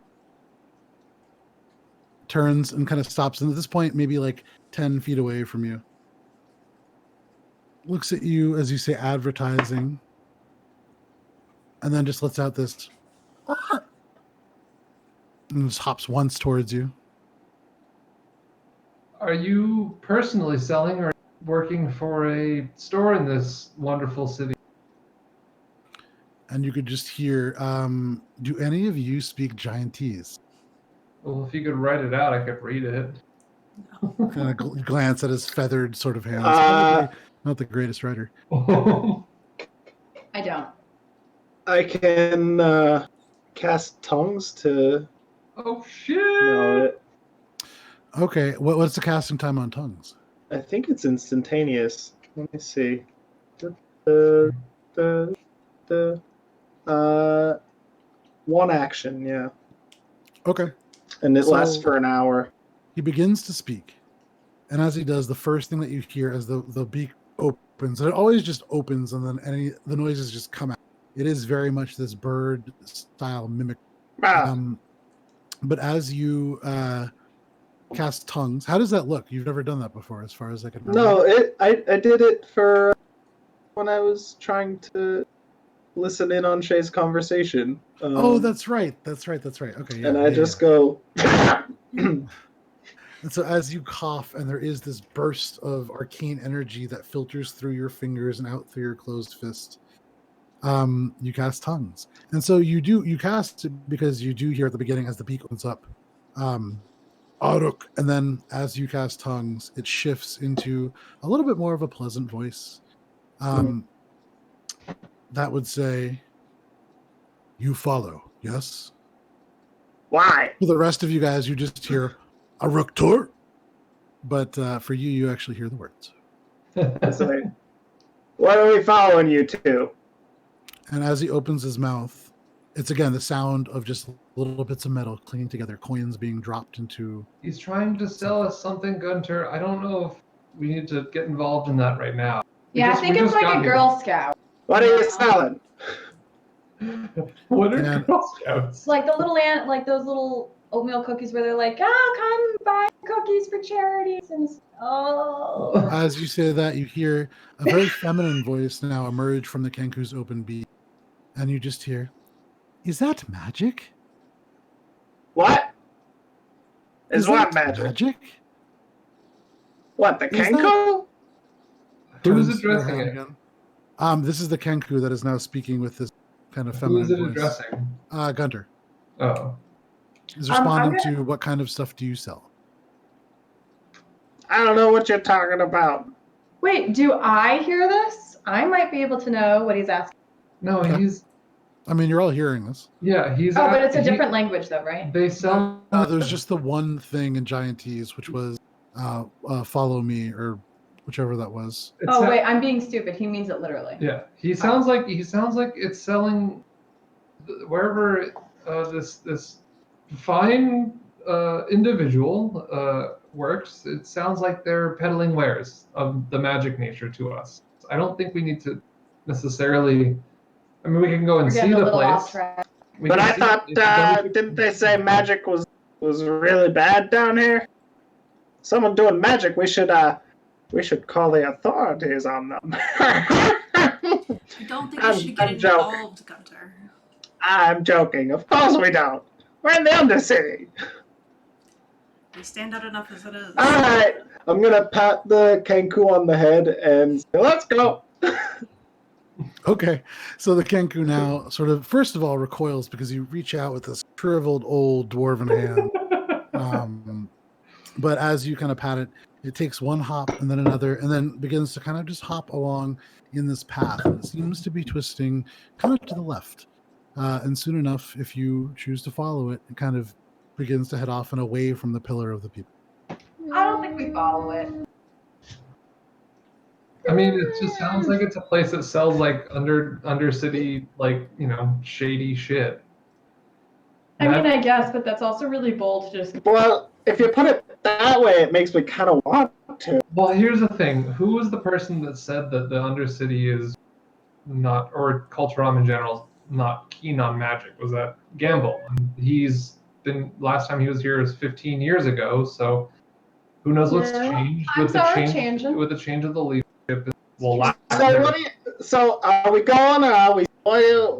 And you can see now, Kevin, that's what I I'm going think to we call let this it bird. go. Kevin, is that his name? I mean, mean- there's also just like so much to do here, probably. That if we sidetrack to everything, we're gonna be here like until quarantine ends.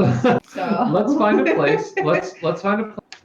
Sit, collect, and listen into maybe collective gossip and see what's going on Oh, here. I love the hot goss. Let's Because- go find the hot goss. Well, You can see now at this point, Nilly Winslow kind of tilts his head, the sort of sandy hair, long, sort of kind of cascades down in the shoulder of the blue jacket.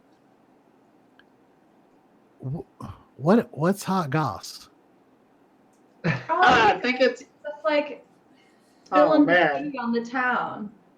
I'm gonna think back on my days with Hot Goss.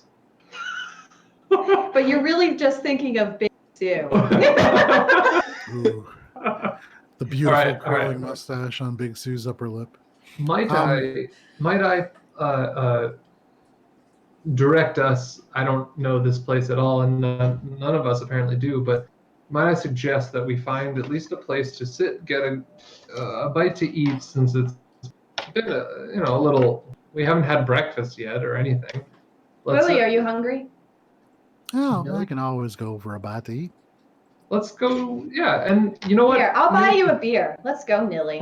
You too, Croddick. I'll buy you a beer. There's certainly Yeah. And I wrap my arm around like this. It is Sorry, all my- probably about 9 p.m. at this point, although you guys wouldn't necessarily know that it is almost completely dark down here. Well, hold on, wait a minute. So we left in the morning to go find the Horsehead. We found the Horsehead entrance, and we were traveling for only so long. Is that? You guys It's departed. 9 in the morning? No. So you guys, when you left in the Iron Hawk, it was What? 11 a.m. thought we You dropped stopped down to We the stopped water. overnight though. Oh, Yeah. fair enough. So then, yeah, Yeah. it would be fairly early in the morning. Yeah. So Too early for a beer. Too early. Yeah. Nilly Wenslow's answer changed to that question. So what I would suggest, why don't we find a place to get something to eat, and you can, Nilly, you can show us your prowess. Song about me. Yeah, well, Well, I maybe. have been working on my song about. Yeah, It's not done yet. show us but- your prowess, at least in terms of ones that you've already written, maybe, and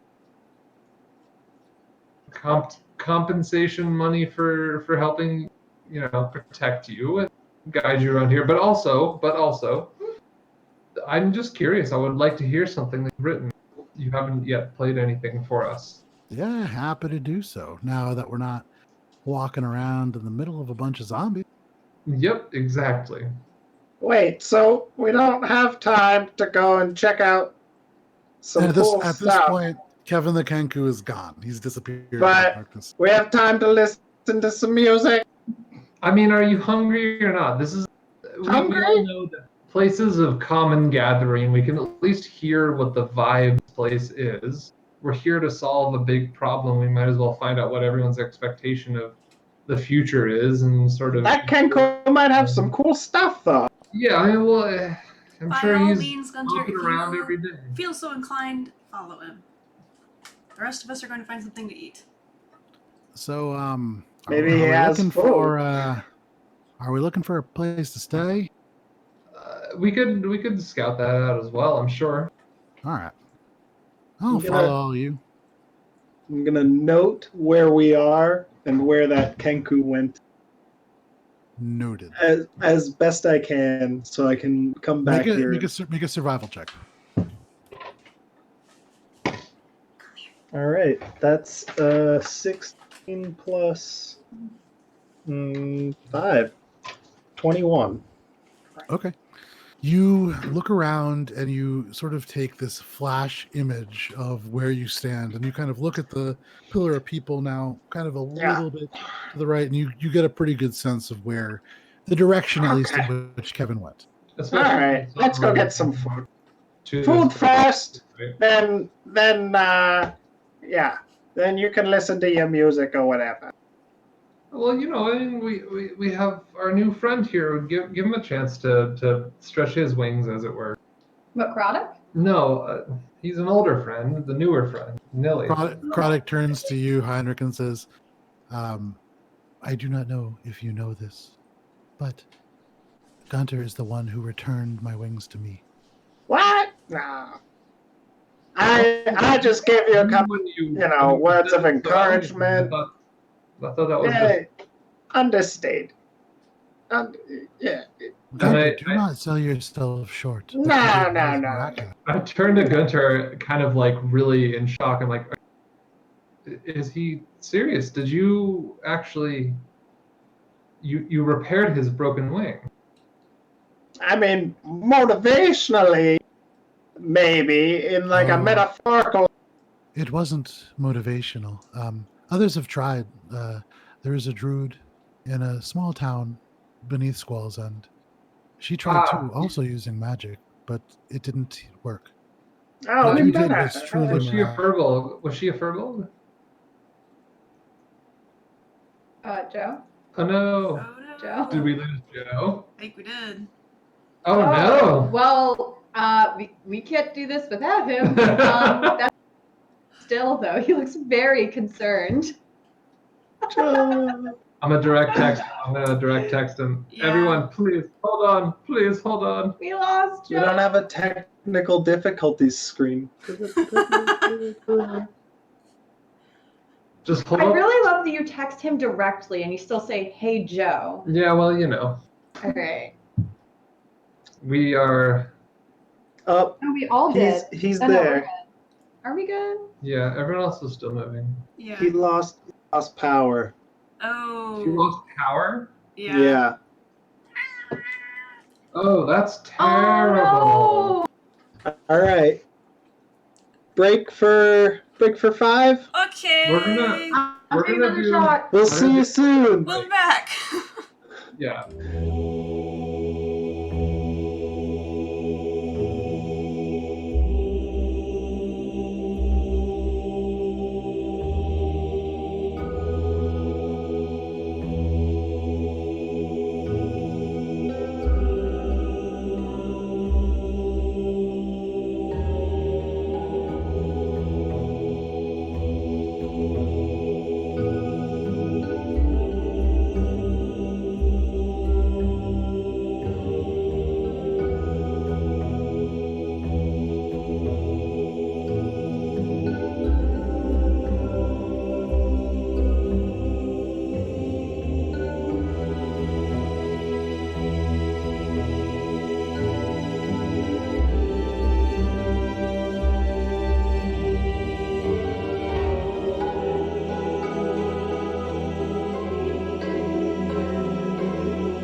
Howdy, folks. Sorry about that. Little power issue at my place. I live with children who don't know how to use the microwave, so happens from time to time. But where do we leave off? We had Kevin leaving.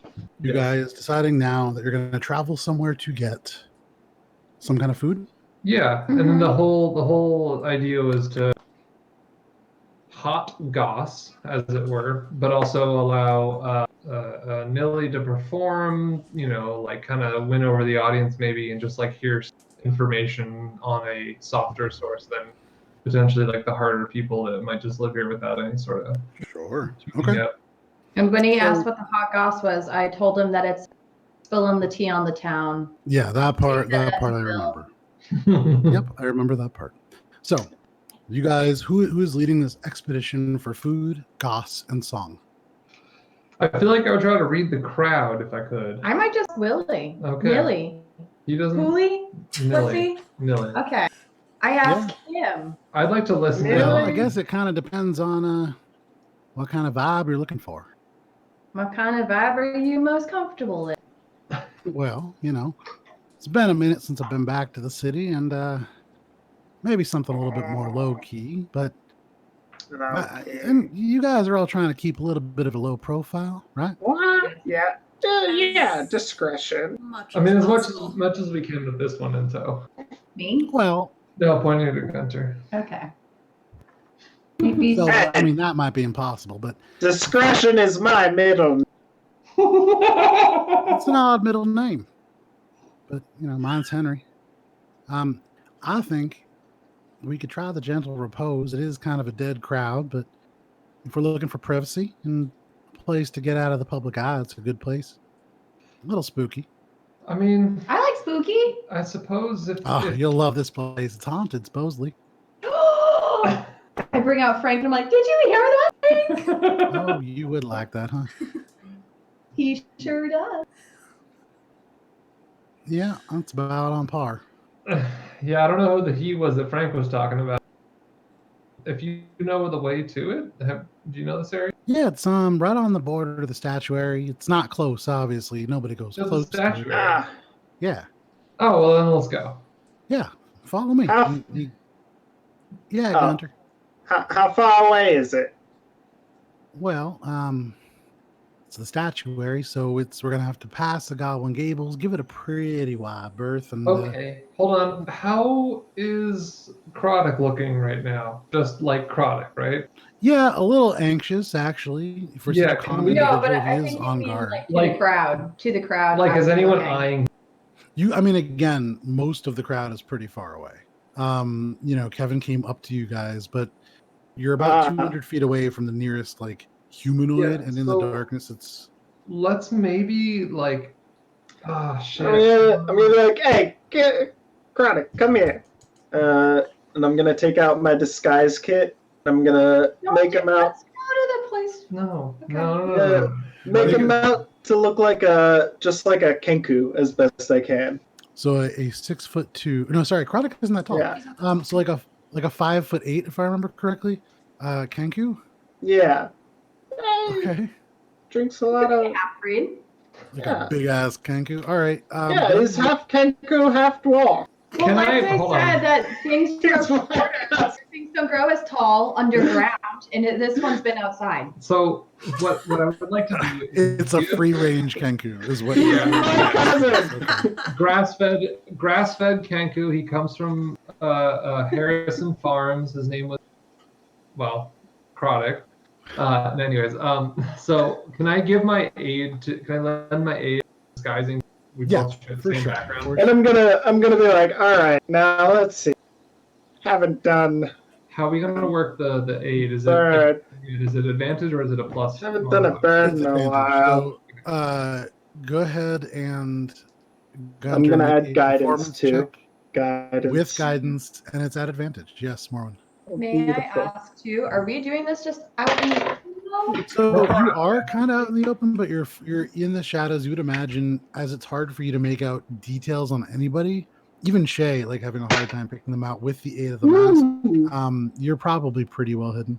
So someone would be having to like stare and focus at what we're doing, which most likely people are not doing. Right. There would need to be some kind of like maybe like a town guard. And as far as you know from Gamble, there isn't one.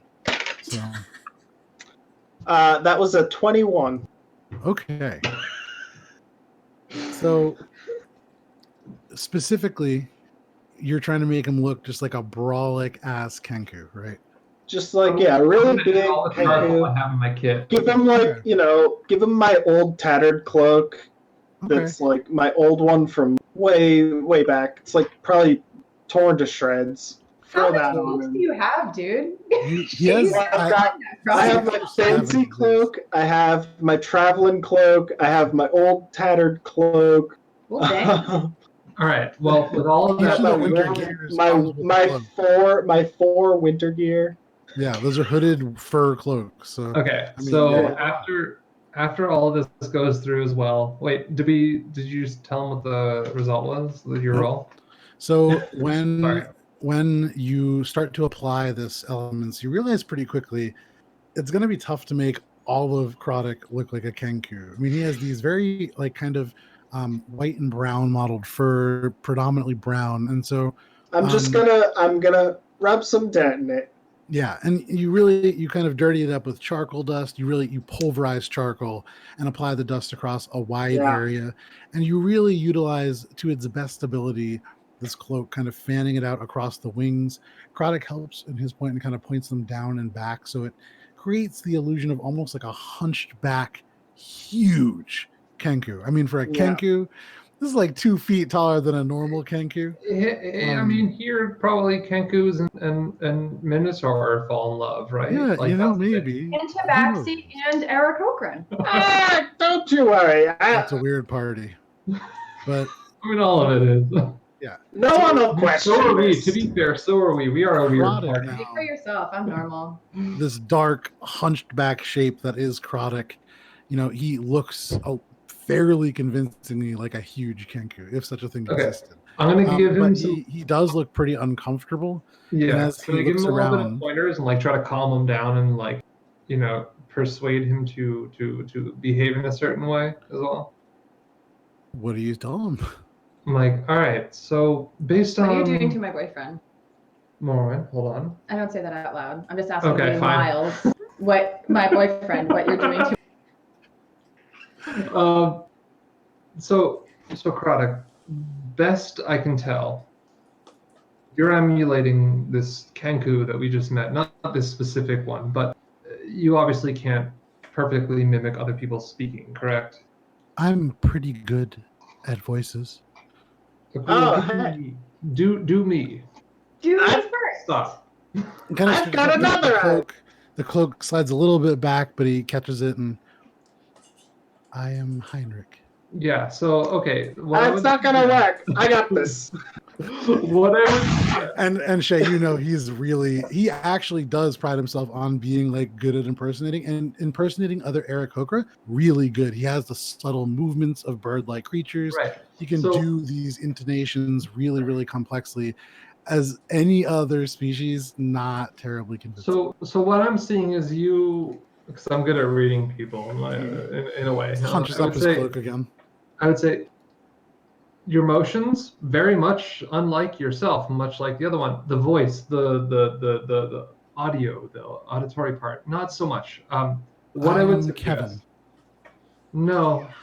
So Jingle, I jingle, don't want jingle. to. I don't mean to insult you. I really do not. But what I would suggest is you are, and this is a role you are going to play, and it is a very easy role. You are mute. You cannot speak. Pretend that as you can't do that, and we won't have any difficulty, I suppose. Is that something you could do? Perfect. Oh no! He nods his head slightly towards Morwen. Yeah, you thought he did. You froze so well. I thought I can be very still. perfect. That is exactly it. You are our. I don't even know what Gunter. What would someone in your be if we And he need- has to keep kind of like pulling the cloak What's back that? up because it does slide off his wings a little bit, but he's kind of getting the hang of it. Right. Gunter, what would a mute Kenku be in your service if we needed to role play Oh, as it this were? tall? He's a dude.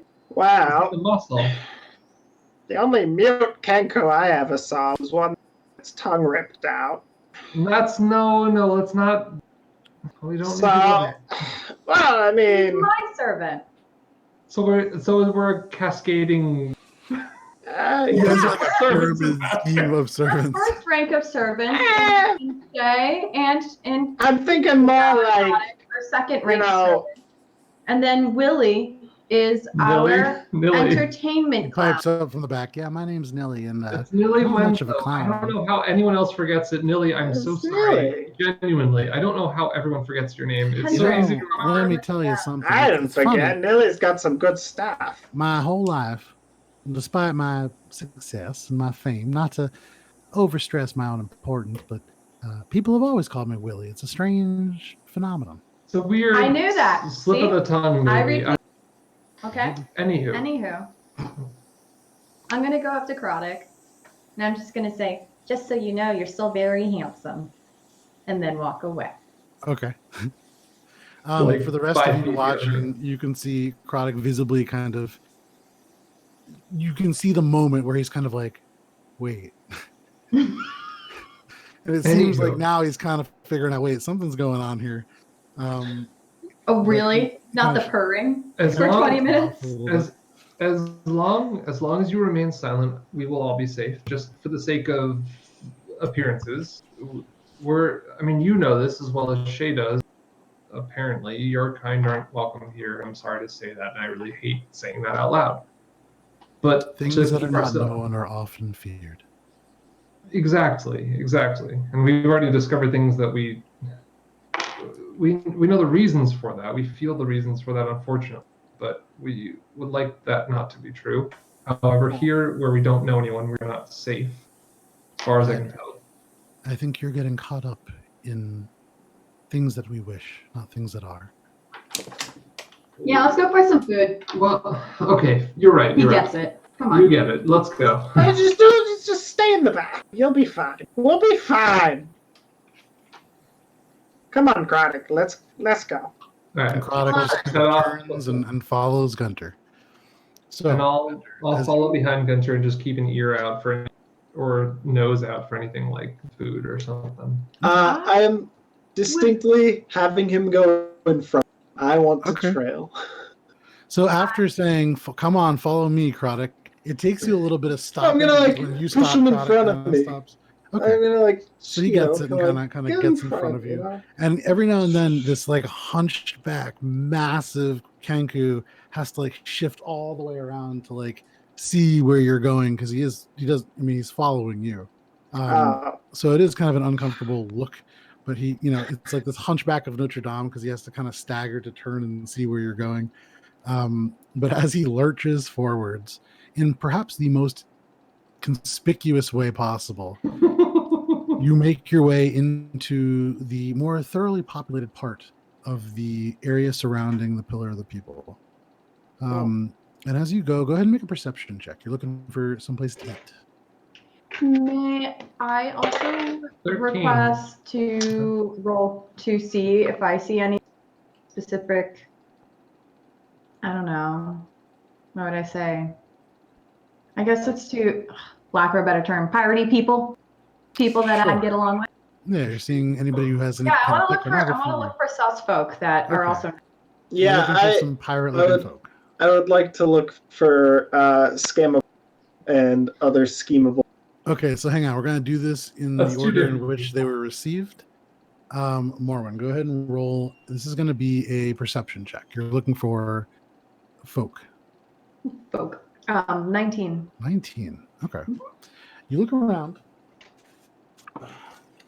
as you guys walk and search for a place to eat. Within or around the area of the Pillar of People, you would see probably the closest thing to a pirate. There is this gentleman that you see, probably closest you could guess, kind of looking at him, some kind of elf, although kind of far enough away that there isn't a ton of light in this place that you can't quite make it out. But from their back, you can see they're wearing, and they're fairly well muscled for such a slender figure. But this large leather-like kind of apron, and then these tall leather boots that do look like kind of pirate boots folded over at the top. You can see at the side there's this fairly large cleaver, and sort of like this what looks like maybe hempen rope wrapped around each shoulder. Doesn't look a whole lot like a pirate, but there are elements that kind of do. But they are kind of standing, leaning up against this doorway. There is like a faint bit of light kind of coming out through the doorway. And what you said, you rolled what for a perception check? 19. 19. Just beyond, you can see there are a few beds laid out, and appears to be some kind of, very generously calling it like a clinic or an infirmary or some kind of a place to take care of the ill. You can see there are a few people kind of lying in those beds, but it seems to be some kind of like a place like that. Probably not a pirate. I am not interested. Carry on. And Gunter, you're looking for somebody who's easy to scam. Yeah, or generally Same like guy. anywhere where I could maybe like that Kenku really got me to, the Undercity. I want to go check out all the stuff that I could make a perception check. Great. scam from. He just like sees the same sick people in bed, and I wonder where they're unattended. That was a perception check? Yeah. Nice. 21. Damn. Yeah, 21. Yeah, so you guys walk for a bit. And Gunter, there's a smell that kind of takes your nose. Less body odor and hot iron like you've been smelling throughout. Oh, this wait. place. Actually, that's a 25. Okay. Actually, that does matter. But one time. Yeah. Well, I mean, there's been a couple times. I don't tell you every time. Yeah. But Fair. 25 is sort of like the benchmark above 20. So a couple things. Yeah. So you would Shit. notice also, the thing that leaps to the front of your attention is you begin to notice that there is this different kind of smell. Less body odor and iron and more kind of loam and kind of deep earth. And after maybe walking for close to half an hour, I mean, at this point you're in the midst of these tall, ramshackle buildings, and everything here looks broken down as if it's constantly in need of repair. But you reach an area where there are no buildings. There's a little bit of a fence that seems to be like stacked stones. And you can see outside of it, there is what looks like kind of this thickly matted fur on this bugbear. It is like covered and caked in mud. Although he does not smell especially bad. He smells like kind of like deep wet earth and a little bit like wet dog. But kind of covered in this stuff. You can see beyond him with that perception roll. There are a number of pits of deep bubbling mud. And there are various individuals who you can really only see them from like the waist up, but they seem to be totally naked. And your mind immediately thinks, where are their clothes? Where are their belongings? You can see beyond these mud pits. There is another sort of fence. This one a little bit more secure. And you can see there is another bugbear kind of perched up guarding that one. That one's maybe a good 100 feet away. And just faintly beyond that, you can see there is some kind of a building. And you would even see like little bits of steam rising from that building. You don't see these people's belongings, but again, this seems to be some kind of a mud bath. Okay. You continue to walk a little bit, kind of marking that over on your list. And I would say, given your role, you come to a street. Calling it street's kind of rough. It's all the same kind of dirt, loose pebbles, and dark rock that make up. Well, yeah, it's like a pathway. And there are buildings kind of lined up on either side. They are ramshackle and uneven, so there are areas where this pathway gets as narrow as maybe 15 to 20 feet, and areas where it spans out to like 60 feet, sort of platforms. And in a lot of these larger open areas, you can see evidence that there was buildings there. I mean, there are broken bits of wood and metal. This is a violent place. And buildings are not always as permanent as they may seem. But picking your way through all of this stuff, there is a point where you would come across, it's, as far as you can tell, as far as everybody else can tell, very normal looking kind of house. Scrap metal in the front that would actually remind you a little bit of the dwarven quarter in Port Quinn before it was actually well taken care of. This kind of hastily put together piece. And it looks like a fairly mundane, broken down house. But Gunter, you notice there is this little bit of a symbol. And you would imagine if Morwen saw it, she would probably notice it too. But it is the written form of Thieves' Cant that indicates some kind of cache or supply area resides somewhere behind the store. Oh, I'm going to be like, check this out. And so Morwen's eyes turn, and everybody's eyes turn, but Morwen, you in particular see there is, and it's faint, but it's carved right at the bottom right part of this door that doesn't quite fit into the frame, so you can still see little bits of darkness between. But you can see it is this circle with the triangle interlaid so that it crosses over the top of the circle, and you can see this small X underneath, which to you would indicate that there is not like treasure or hidden valuables, but there are supplies. Yes, it's a cache of some kind. I'm gonna be like, you wanna go check this out with? I mean, I don't think there's going to be high valued. I'm gonna Curious. I want to see who's pull running. out. I'm gonna pull out the 2 pieces of pocket bacon and be like, I'll give you one. Oh no, I'm already down, but I take one. Okay. Oh, So you okay. take out of Gunter's hand this, like, at one Wait, point it hold on. was I pick off the little lint balls and balls, Yeah. and like, Yeah, little pills, sure. sweater pills. Yeah. one Weathers hard candy that's been there since 1997. Pass Yeah. it off to the side, and you have yourself a floppy piece of pocket bacon. Gunty's granny tree. Yeah. I mean, I And I'm gonna Not start poison. nibbling on it and be like, we'll catch up to you guys, and go over to inspect where we might find the cache more Okay. diligently. So Willie, don't play my song without me. I wasn't planning on it, although, I'm writing it about you, and I've just written it about some of the Maybe you events can over add the this last to- day or so. Well, we'll come back with something to write about, okay? All right. I mean, I did rescue you. Isn't that enough? How long are you guys gonna be gone for? I mean, Like, Oh, 10 don't minutes. you 5, worry. 10 minutes. Don't We'll you be, worry. we'll be Best back. not to Yeah. ask questions. Quick in and out. Fair Quick in enough. and out. We're gonna link arms, just be like, gonna go shopping. okay, we'll stand guard outside. Oh, So, we're walking. All right. So Okay. as Shay walks, you can see there's this I moment like- where Croddick stops, and you I can see him hesitate, turns and I also watches fall. Shay.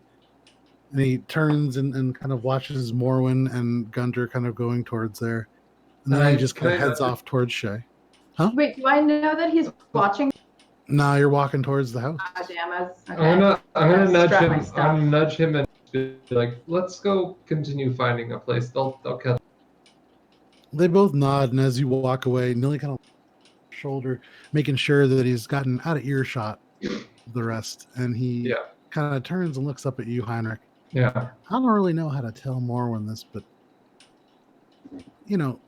all y'all rescued me, first of all, and I mean, the song about Morwen's not really a song of bravery. It's been, I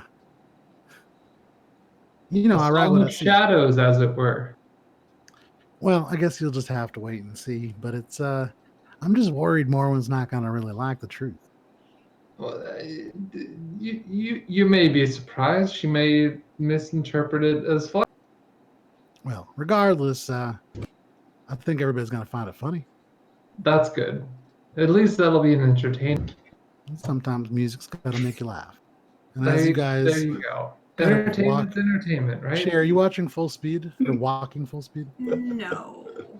So you guys do catch up to Shay as you guys progress and begin to look for a place to eat. Gunter and Morwen, you guys emerge. You get up, you walk up the two sort of hobbly wooden steps and come up to this door. It is a sort of almost like a tin door with elements of wood that have patched up areas that have corroded away. It is not a terribly solid door. What do you want to do? Is it open? I knock. Okay, you knock.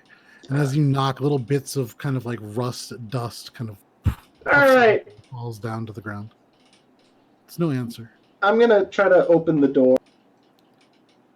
Doesn't turn in your hand. It's certainly locked. Is there windows? I'm going to be like, here. I'm going to push more in front of me and be like, you got this, right? Just guidance. Just, let us in. Okay. You want me to break in right now? I mean, look at this. Did you see what? Why else would we be here? I want to talk to the people who own this place. I don't like. The people who own this place aren't here. It's got the sign. Look, there's something around here for us.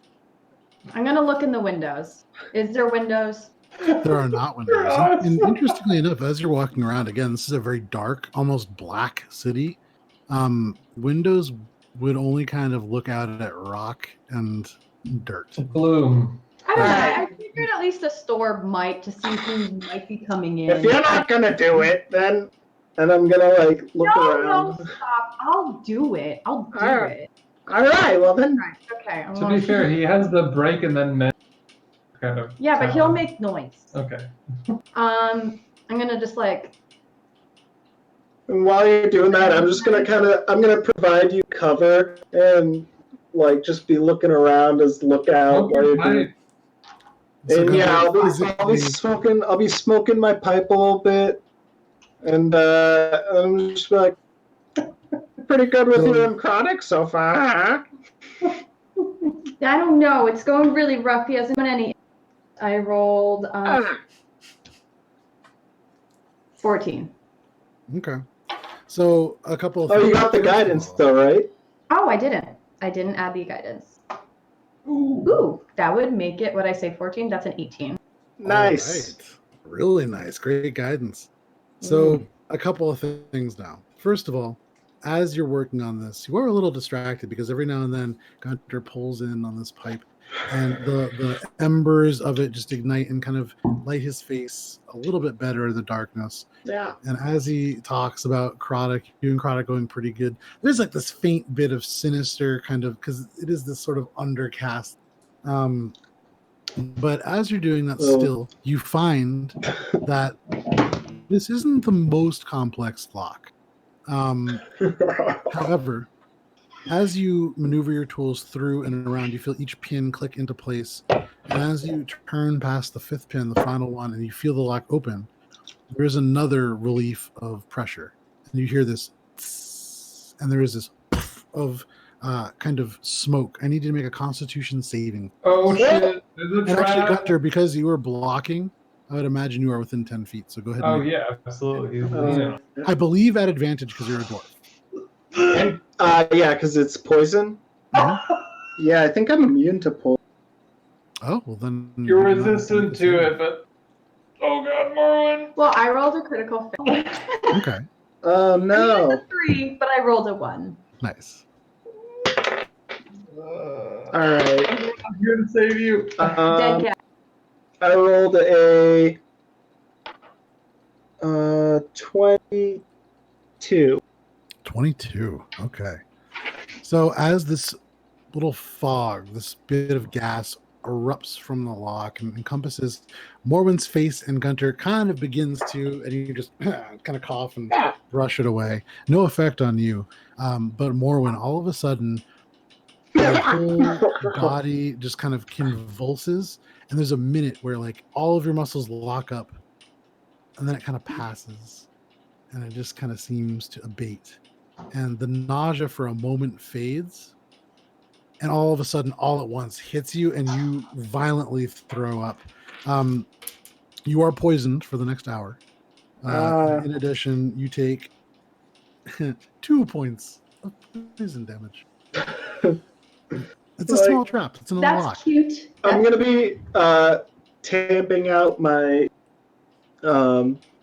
my pipe, being like, oh, bad hit. Oh, Yeah, it just feels like. are you okay? What are you vomiting for? Wait, Joe, what time is it so I can time an hour poisoned, or are you timing it?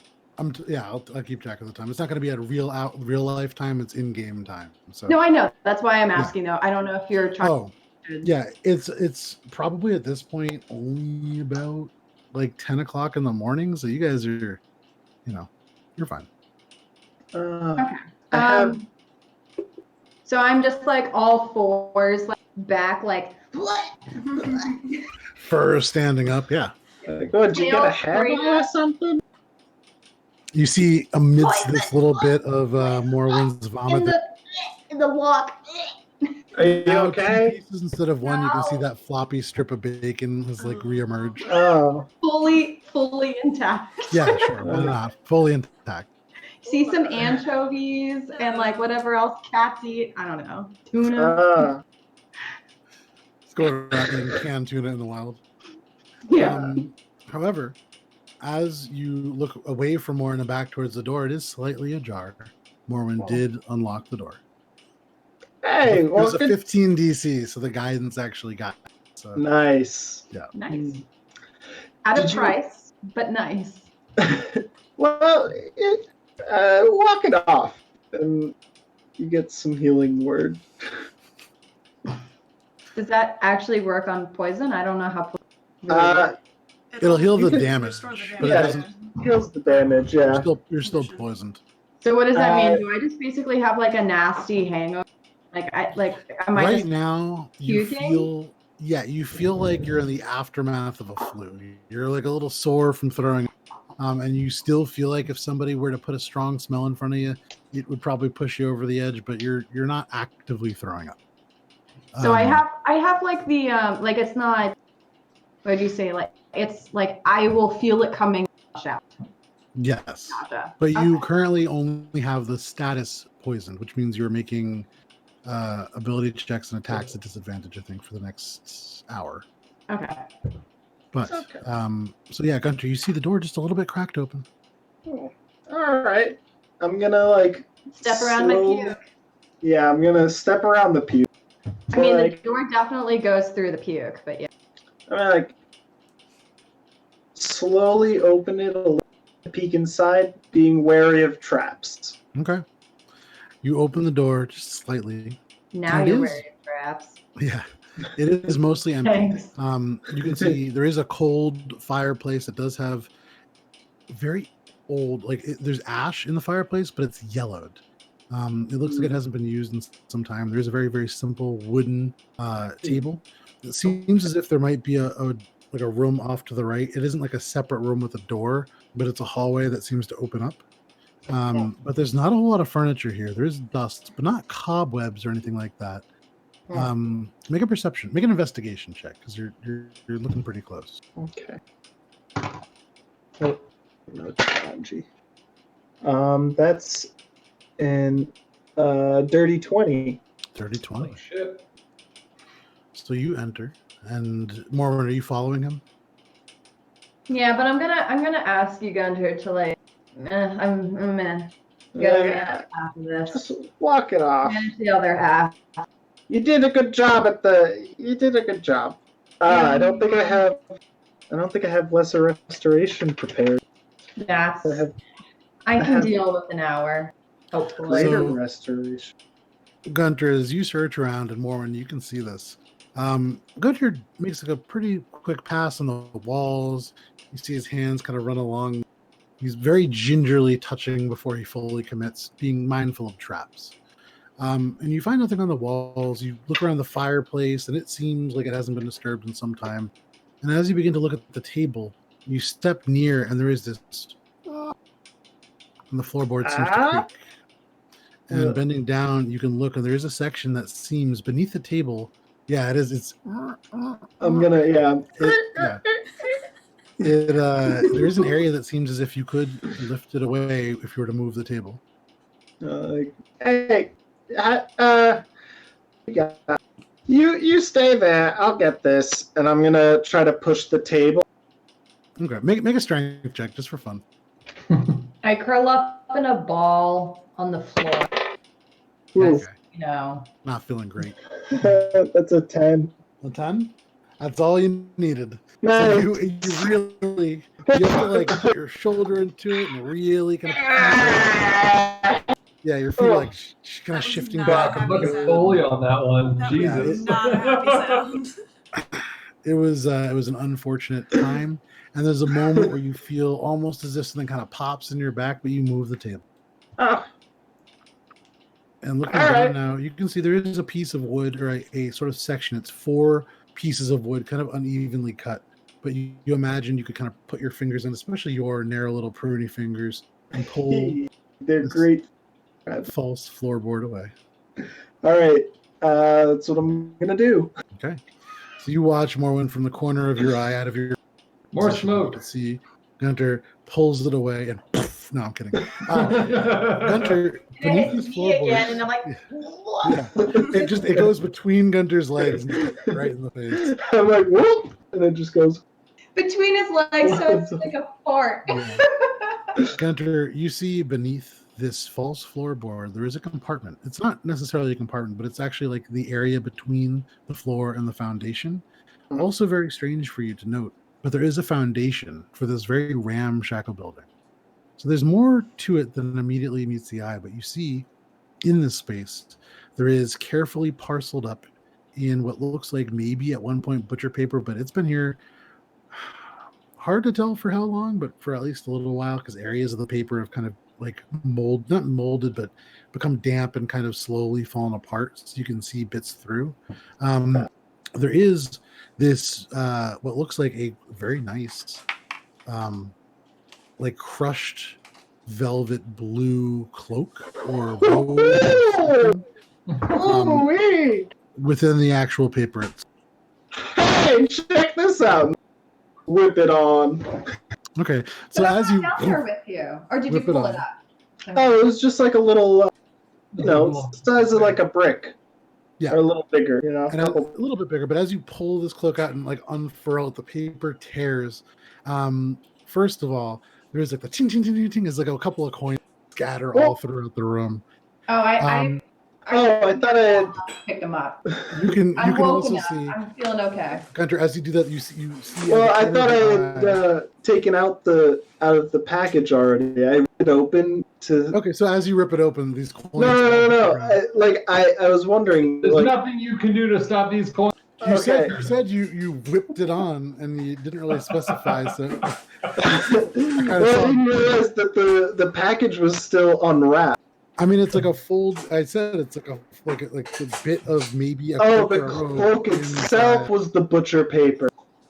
No, so there's like butcher paper around the cloak. You can see elements of the cloak peeking out from the areas of the paper that are ripped. Oh, It's like a folded parcel. Of I paper.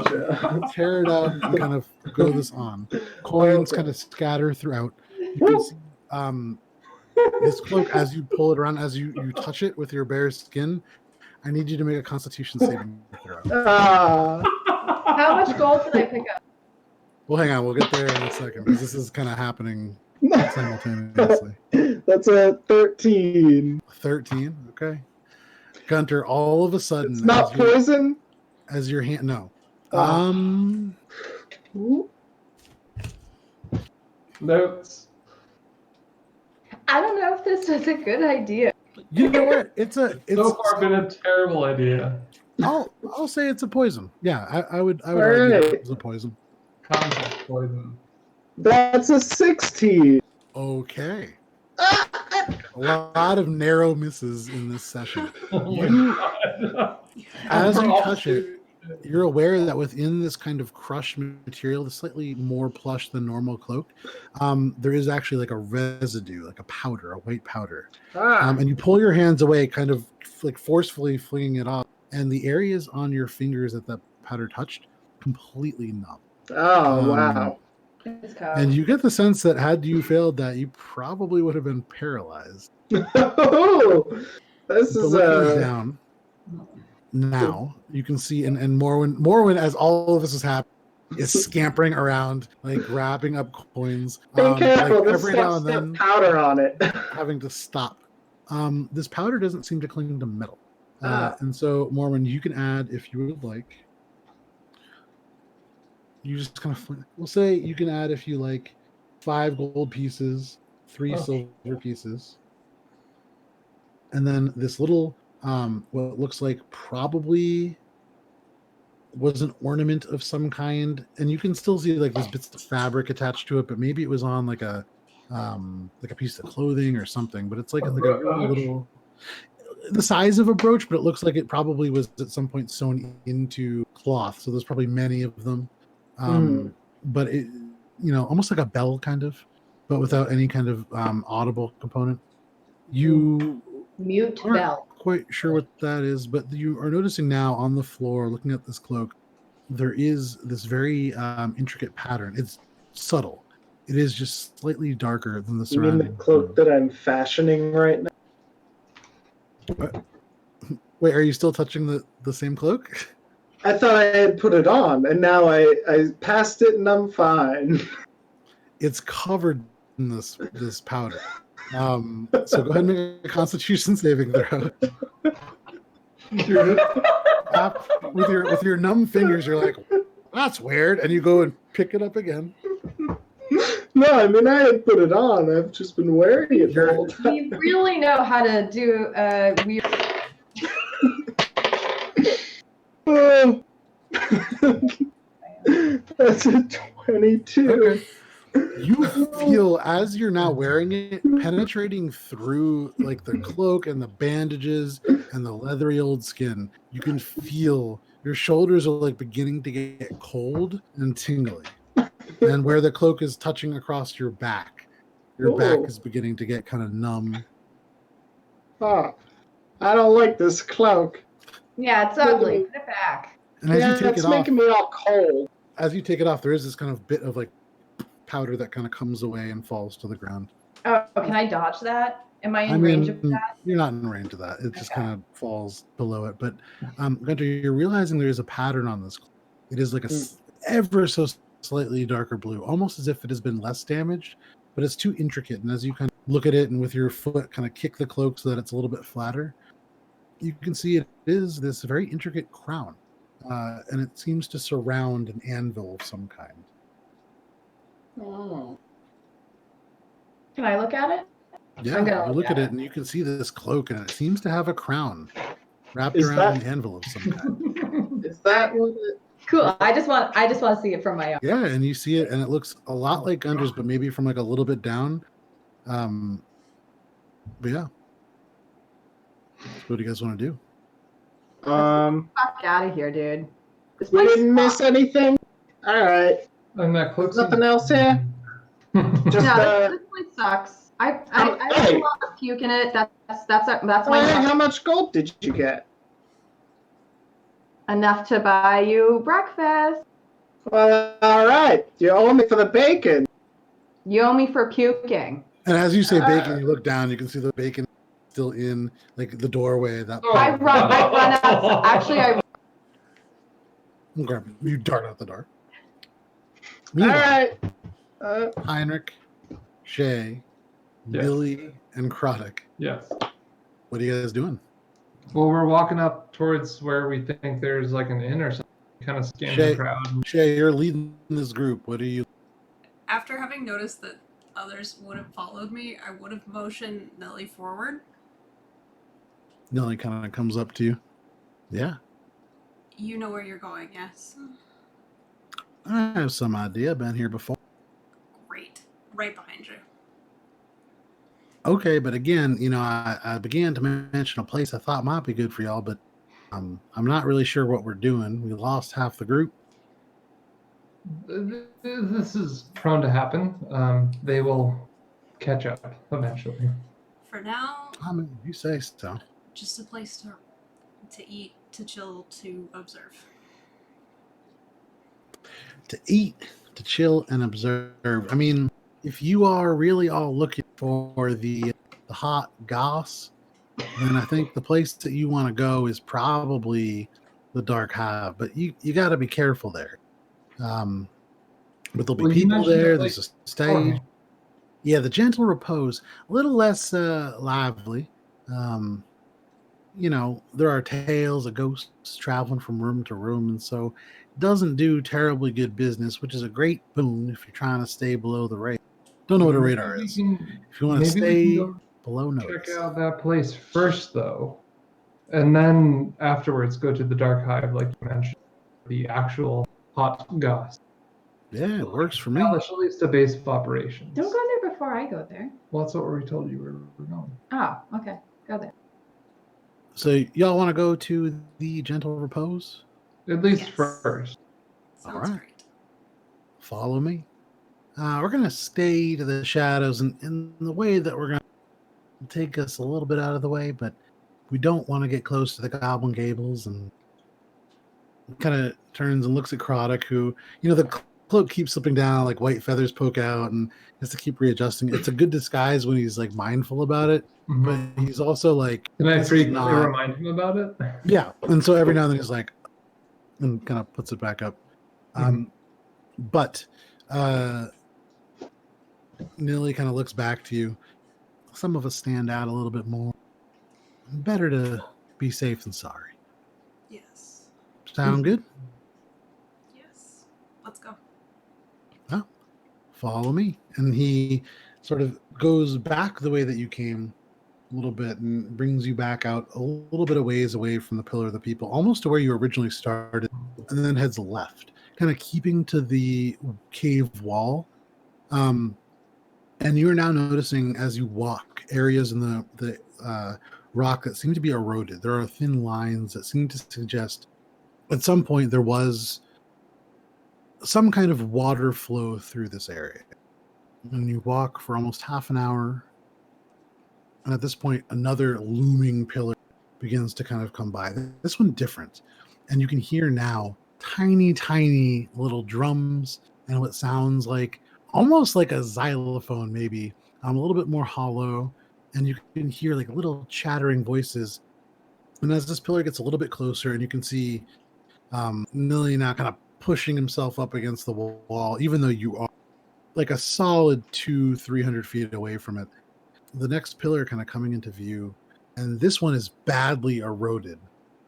Or at first, that's what it seems like, but you're beginning to notice like little elements of light and fires. And then you begin to see, as your eyes adjust, these shapes moving. And there are hundreds of goblins that have now kind of dug into this pillar and kind of mined areas out to form stairways and passageways. And you can see 30, 40 feet up, just more of them. Some kind of clinging in places, not all the way onto the actual balcony or staircase. You can see at least one like broken little goblin bot falling off at some point somewhere. But yeah, this is the Goblin Gate, and seems to be sort of the base of operations for the Red Cap Goblins. Nilly keeps pretty quiet, and as you guys leave that behind, another half hour passes before you begin to notice there is nothing. Whereas before there were elements of broken buildings and rocks and things like that that symbolized at some point some kind of habitation, it's bare rock. And Shay, you having the best eyesight would see with your mask before, maybe 60 feet before you come upon it, a humanoid figure. What do you want to do? Is this individual coming towards us?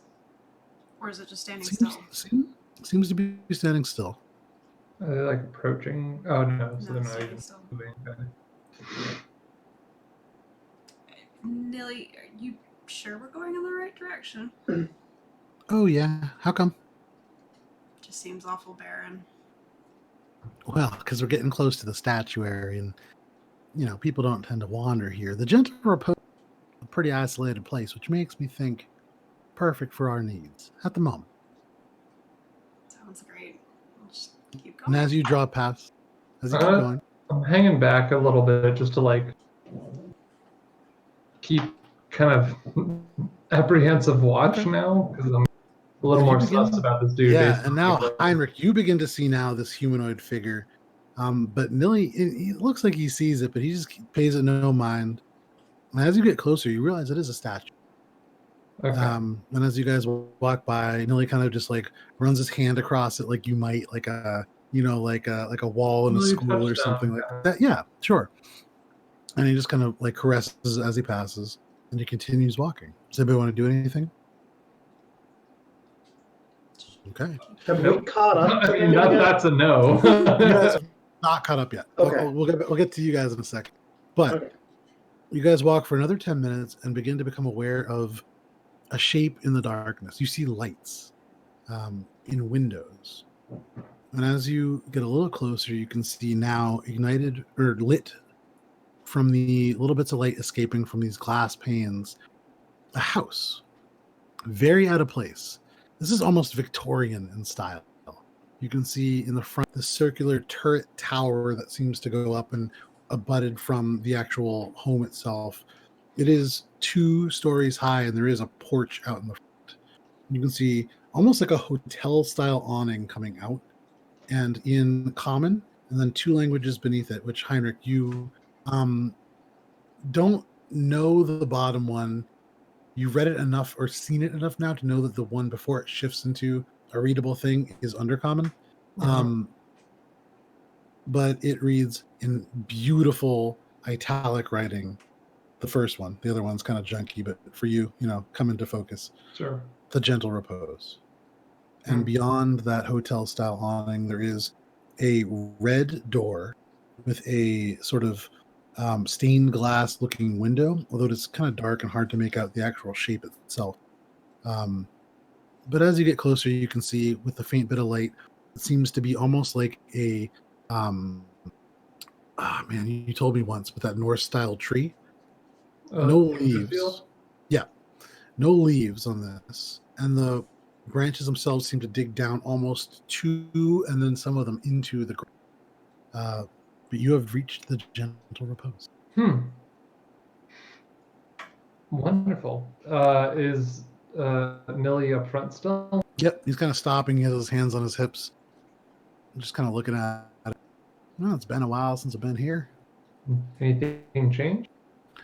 Not a lot changes at the repose, but all let's right. go on in and we'll see if it's still. I'm sure it still is, but we'll see if the proprietor's in there. They're a little weird. We've met weird. Yeah, thinking about who I'm all traveling with, I don't think they're going to be that weird. No, yeah, use that word lightly around us. Yeah. The only thing that I would say before we go in, negotiate your prices a bit. This place doesn't seem a lot of patronage. I mean, you took us to a place where we thought we were going to get robbed, even more than where we were already. So I think here. Never mind. All right. Begins to kind of walk forward, and he leads you guys up to the door. Knob turns easily enough, and he pushes it open. Okay. Sec.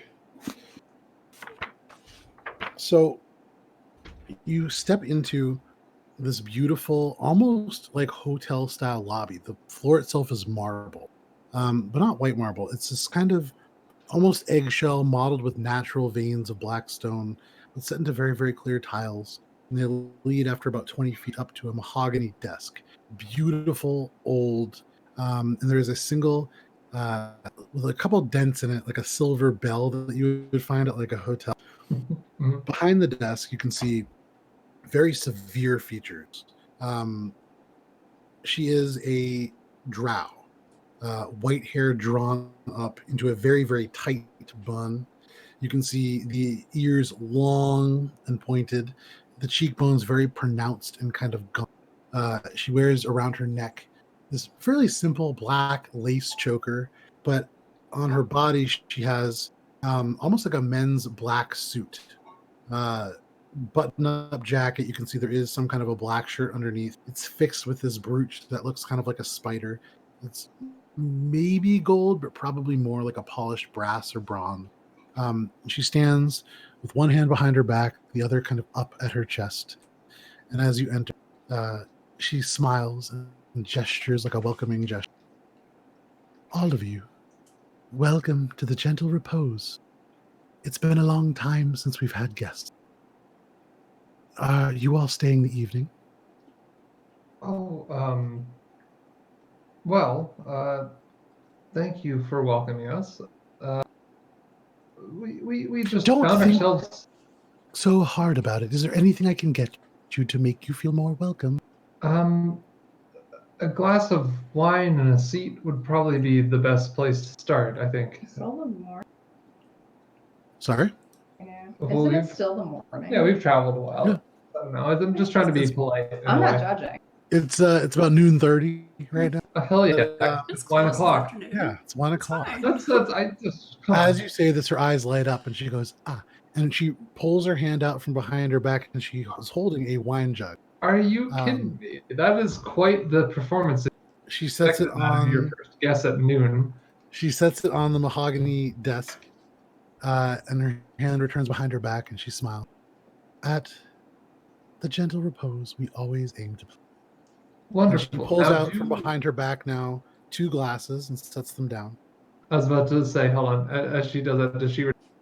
Yes, she does. I'd be like, now do how about a tray of sandwiches? That's what you're struggling to think of. I'm just thinking of anything like odd. What is that? A food? Bread with. Bread. Yes. Yeah. And she pulls out from behind her back. There's like an instant of like thinking, and then she pulls out this long, almost French style loaf. Although you can tell the bread itself is very dark and has elements of kind of red to it. Right, but longer than could hide behind her back. Certainly, probably about this long. And she is a very petite one. How? I'm impressed. How are you doing this? It is simply called hospitality. I understand. How but, many of you will be staying? For the moment, we're not sure if we are staying or just dining and relaxing. You know, Well, catching a little bit of repose, I suppose. But I see what you did there. Let me assure you that the Gentle Repose is a unique establishment. Many have stayed here and many still linger here, although you would be the only living guests at the moment. But perhaps we could discuss, maybe are you in town for a long time? Well, that depends, but not of any concern here, I suppose. Our own figuring out, as it were. We have just found ourselves, to be fair. You are in luck. Our finest room is available, and I imagine with a little bit of finagling, we could fit all of you into it. What if there were more than who are currently present? Well, very fortunate for them. We have more than one room. Okay. Let's see. Can we maybe just take a seat somewhere? Is there anything in the lobby, like anywhere? It isn't like a lobby, so this enters right into, well, it is a lobby, but it is kind of like marble, this desk. And then there is kind of 2 stairways that go off and up on the other side of the desk. So it's like straight into the desk. Yeah. Okay. There isn't like a lounge necessarily. However, as you say this, she says, When she pulls out a room. the whole building detonates. Sorry, that reminds me of Van. I'm just Yeah, like kinda. sleep, and it's just like boing. All right. Hey, back to Quarantine. That's all I do these days. Of course. Yep. Allow me to show you to the lounge. And she Wonderful. steps Thank you. out from behind. And as she walks, go ahead and Heinrich, make a perception check. Okay. Can I also like tell her deal? Make Like, an insight check after your perception. Fine. Okay, Suss that's her out. that's the more kind of driving point of all this question. Perception is just an 8, passive 11, if that helps. But Okay. You watch as she goes to the door. Make your insight check now. And what are you trying to determine? You're trying to determine, like, is she trying to trap us here? sure. Add us to her guests permanently. Okay. That one's a crit. That's a 20 Okay. side fully and all the way up. That's a 25. Yeah. Okay. So you paying very close attention, trying to figure out, because you've been in traps before, and this whole thing, it's been like one thing after another. The creepy statue and like, Yeah. you see this kind of hop in her step, and you see, I mean, she's the wine on the table. She's trying very hard to please you guys. Well, You for get the sure. sense Fucking that sus. you get the sense that she really doesn't get a lot of like, this is a creepy place. Sure. And it's way out in the middle of nowhere, past a bunch of creepy statues. Yeah. Like, you get the sense that it's more that she's like desperate for people to stay Okay, here. that's fine. I'd more likely. That's fine. We can deal with that. Yeah, no, I'm more happy with that than anything else. So as long as that's my Her reaction. only clientele is ghosts, and they don't have money But I don't fucking know if she gets something from She's their not soul. from them. Shit, I don't know what she gets from it. I don't know. I'm just saying. That's all. As long as it's not like a trap. Overtly. Sure. And so you guys walk towards the right staircase, and then kind of around and under it. Mhm. You see now that behind it there is like a door frame, not a door itself, but through it there is another room. The marble kind of tile ends, and this is now just old hardwood, very well kept but old. And you can see that there is what looks like a long bar and a variety of bottles behind it, a mirror behind that. Well, the mirror itself looks broken at first, but you can see it's actually been there's like iron between the panes of glass, and it's designed to look broken. Okay. As you step through the doorway, you can see there are 4 tables of like this black wood, and you can see almost like a cherry wood, very, very contrasting to it. Chairs with these black cushions, many of them a little threadbare in places, all very clean, but maybe not like immaculately maintained. There are candles going on each of the tables, although some of them seem pretty low and are probably ones that have been reused. And then you can see kind of off in the very, very far table for an instant, there is this kind of figure. And then all of a sudden it seems to kind of just become a shadow and then nothing.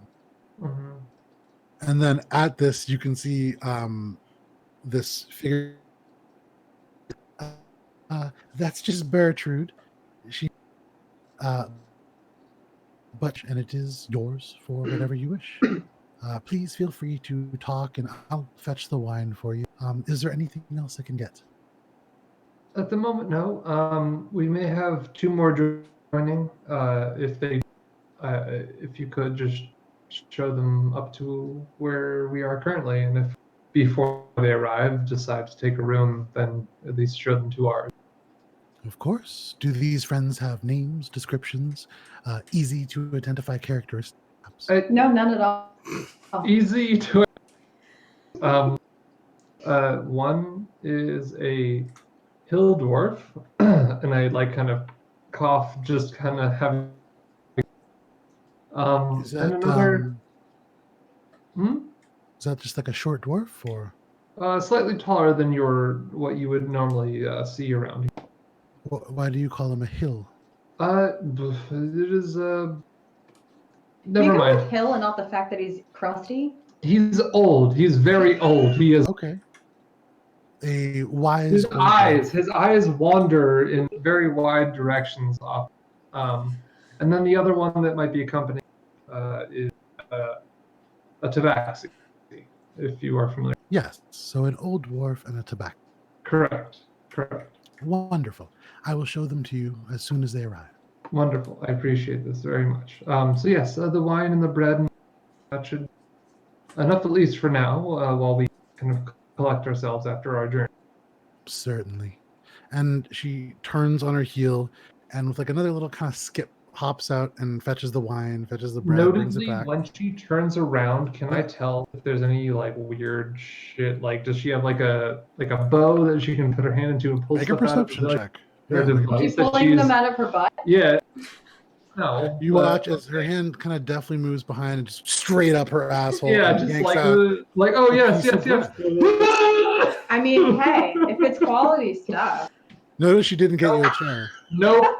I don't notice it. I rolled a 2, and because that's a natural 1, so let's just not. So even all go he there. notices is dead ass.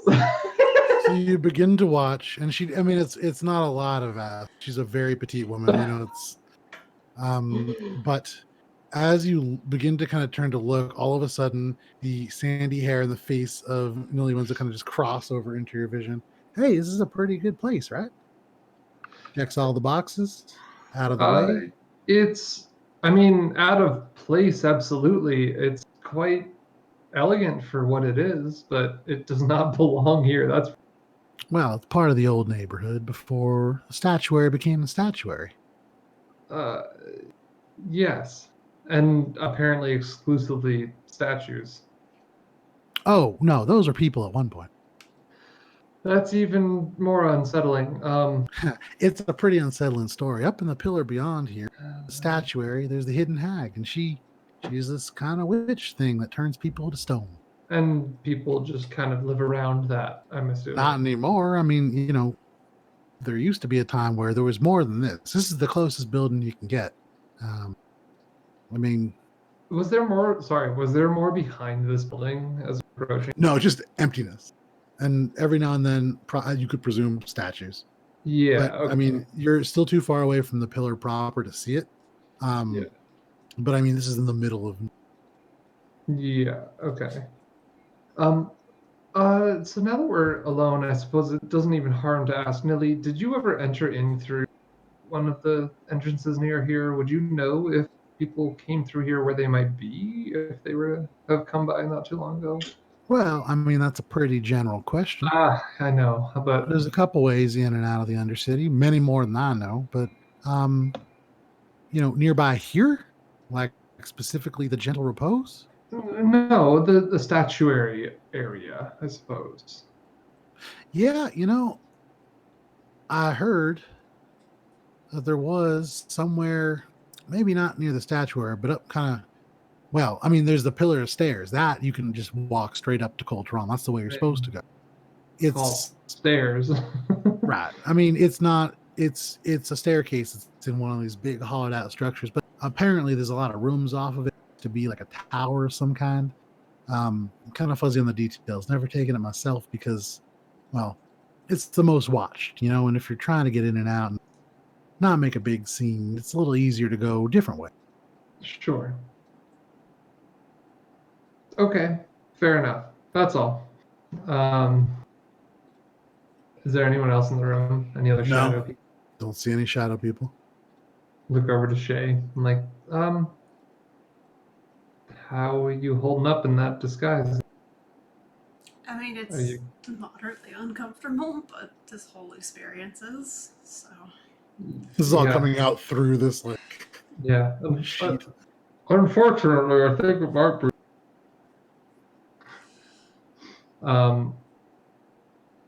Well, I suppose we should just wait here then and fade away, scene transition. Well, You can see the Chronic still looks like really. He hasn't had a seat because with his wings in the position that they are, he can't really sit down. But he's just kind of sitting there, standing there, looking kind of uncomfortable. But yeah, the scene. Is there any benches? Are there any benches that I could? It's chairs. I mean, they're these big overstuffed kind of, or not overstuffed, big cushioned cherry wood chairs. Nothing really built from them. They have arms too. That's really the problem. Sure. Yeah. Meanwhile, at about this point, Gunter and Morwen, you'd be arriving at the Gentle Repose. You would see in the direction that you're coming from, you pass probably 4 or 5 statues, and as you progress, I mean, they become more. As you get closer and look at them, they're very light. Are they made of stone? Want to use your stone cutting? Yeah, I do. So as you don't even have to roll. As you look at them, it's weird because looking at them visually stone, but getting close to it, it's so smooth and so perfect, and it doesn't match any stone that you've ever seen. It looks kind of like marble, but it's too perfect. There's no mixes of kind of like mineral deposits that would appear as dark swirls. There's no kind of imperfections that lend color to it. It's odd. Huh. That's weird. Spooky. You kind of continue on. I throw a snowball at each one. No, I'm just kidding. Do it for the chat. So, well, we get like 5 gold. That's not bad. No, it's not bad. I got 5 gold and 3 silver. Oh, that's good. Your tummy will feel better and you'll have more money. How long has it been? Like, From where you guys were, it would have been like another. So you were no longer poisoned. oh, thank God. Okay. The city is huge. Yeah, so to I get thought you were from gonna say pillar like 20 minutes, but yeah, to get from one pillar to another, it is about half an hour. And then there are 6 pillars, 3x2, in kind of a grid that are accessible to you guys. There is this kind of broken pillar that spans into an area that is supposedly owned by stone giants. But it takes half an hour to walk from one pillar to the other. So to get from the pillar of people past the Goblin Gables and to the statuary, that's an hour and a half. It's a big space. However, you guys now arrive at the outside of this black Victorian style house. You see the awning and the red door with the stained glass window. You can read up top more, and you can see like the gentle, and there's this line you don't really. But Gunter, you can read the gentle repose. You think this is it? Yeah, this looks spooky. I'm excited. Yeah, To this bring out looks pretty Frank. spooky. Yeah. This I'm gonna look around for anything spookier than this. Make a perception check. Spookier than Frank? Yeah, Is well, No, I'm Frank's just kidding. like- Beholder eye I chopped because it's gross and Frank's rotting. lower on the spooky list. That's 16. Okay. You look around and you see this black Victorian house sitting in the middle of nowhere. Yeah. Everything you see ground with little broken bits of stone kind of just vanish off into the darkness. You see Morwen next to you. But you would have no way of knowing if the world around you is ending. You would have no way of knowing if anybody within the Undercity can see you. You see no buildings, you see no people aside from Morwen. You are in the middle of nothing. Huh. So maybe kind of spooky. Think this is it? This is pretty spooky. Yeah.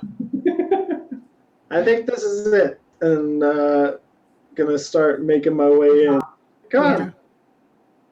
So as Morwen goes to knock, Gunter, you just pull the door open, and you can see sort of like up. So you see you're in this kind of marble floor that leads up to an empty desk with this dented little bell on it. But you can see kind of behind that, there is a staircase. And behind that, you can see the back or the bottom portion of this woman, black dress pants that go down to black leather shoes, kind of leaning out of sight. Yeah, I'm gonna go up to She kind of the starts. bell and start dinging it. Be like, "Hello!" Ding, She ding, starts ding, when ding, ding, Morwen ding, says ding. hi. She starts, and you're ringing the bell as she's like already looking over. You see almost for a moment like this pained expression across her face before she comes up behind the desk, looking. Are you still ringing the bell? Now that I've seen her, I'm gonna ring it. Desk, like ding, ding, ding, ding, ding. Okay. All right, there you And then are. she comes up to the desk. Welcome to the Gentle Repose. Will you be staying here? How many rooms do you require? I'm looking for a friend. Oh, the Wise Dwarf and the Tabaxi, of course. Please. Yeah, is that That's us. that's us? Yep, Wise Dwarf and a Tabaxi. The exact description I was given, please. Can you guess which one's which? Very, very good, sir. Nice place you got here. Thank you. The Gentle Repose, and as she leads you over to this door, the Gentle Repose has stood here for nearly 200 years. Yeah, it looks is like it.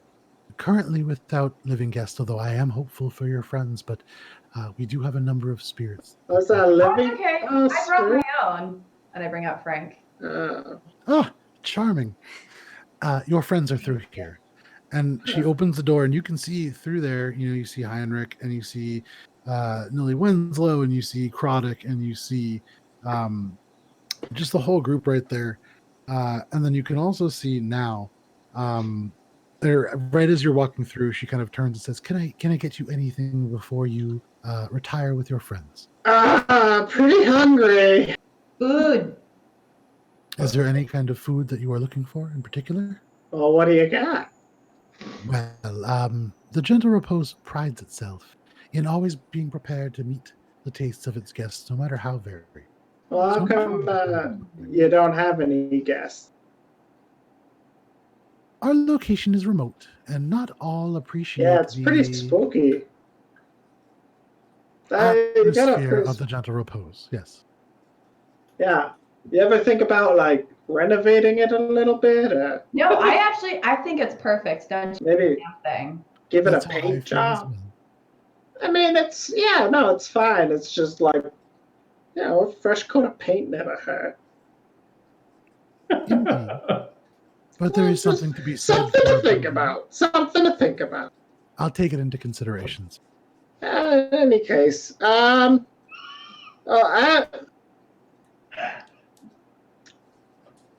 don't know. What are you in the mood for? I want an omelet. Omelet. What's an omelet? An Eggs omelet, with veggies. we don't have a lot of eggs down here, but if you do want some kind of vegetable, that could be provided. Mike. Well, and she I kind of, thought there were. You got any bacon? there's a moment of kind of hesitation, and from behind her back comes a platter, roughly this wide, wooden, and it seems to be separated in the middle, so there could be possibly two components to it, but laid across, cold, like peculiarly cold. It's a hard word. It's a hard word, yeah. There are these kind of pale white, almost carrot-looking vegetables, and you can see something's been kind of sprinkled across them, but they are quite cool. But she puts this out and kind of hands it over to you. There is a fire in the room beyond. Please feel free to place it on the cast iron shelf to warm it to your desired temperature. It can be eaten cold, of course. And Wise Dwarf, you said... We both have the same face. We're just like, Wise Dwarf, you said you would like bacon. Yeah, like some sausages. Like a steak. Or, From behind her back, whatever you've got. she pulls out a sausage, but it's attached to another, and it's almost like a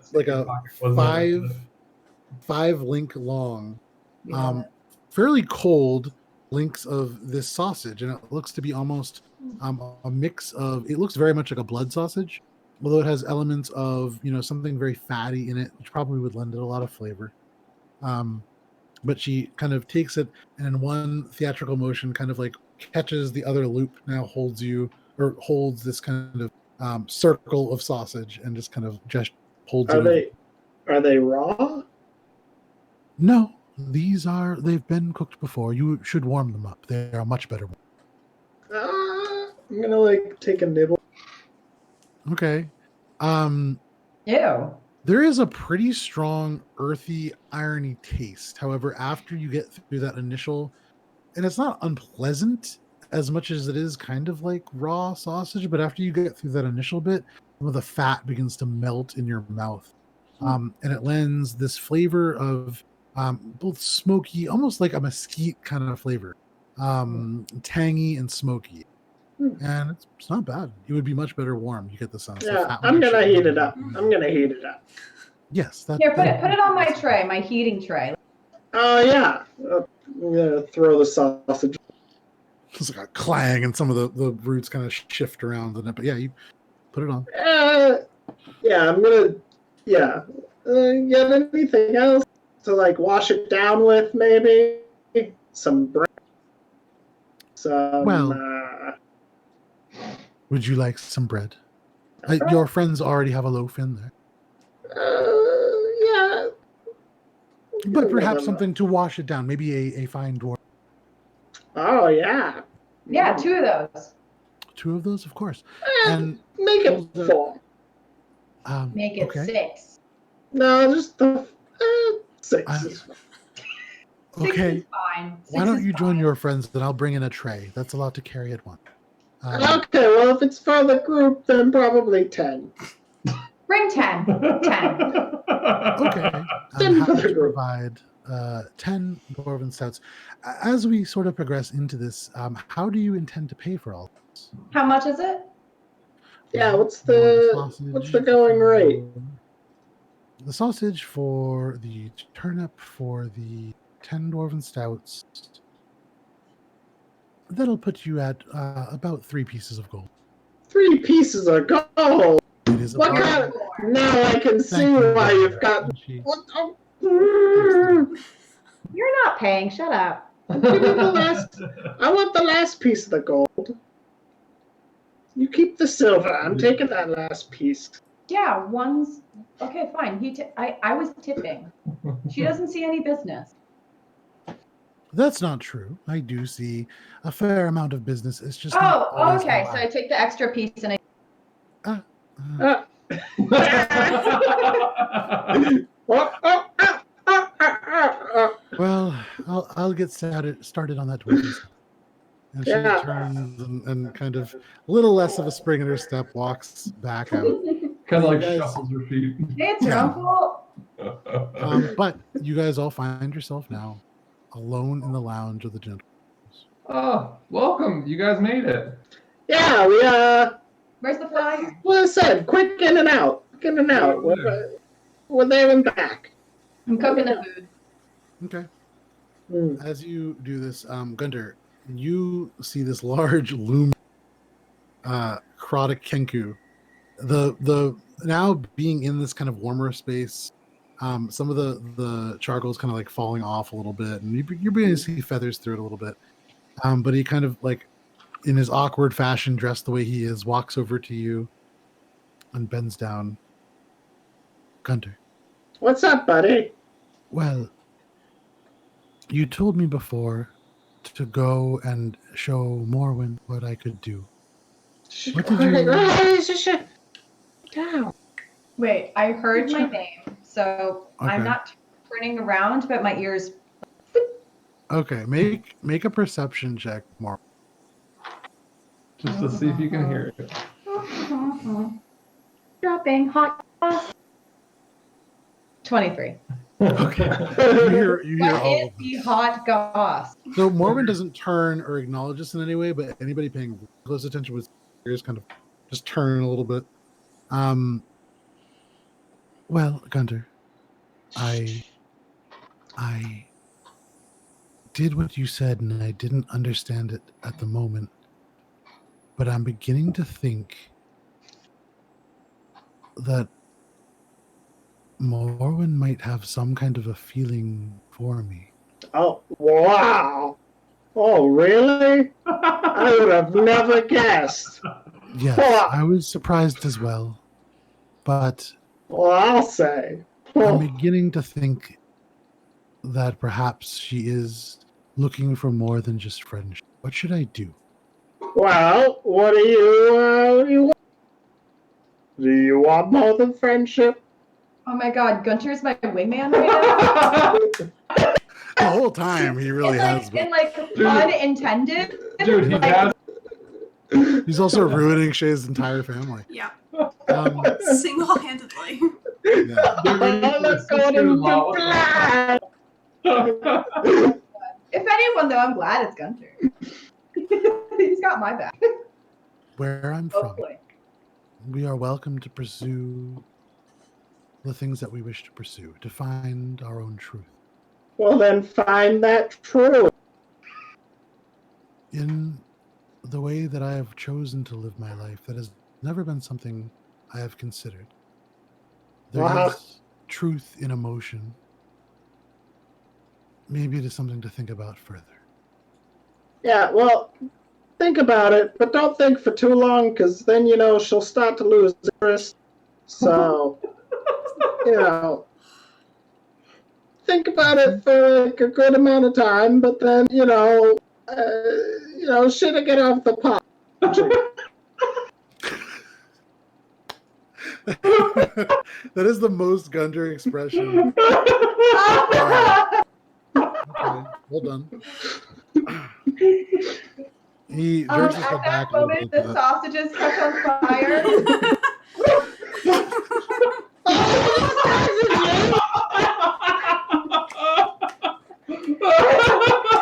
Gunter, your links are ready. Dumb.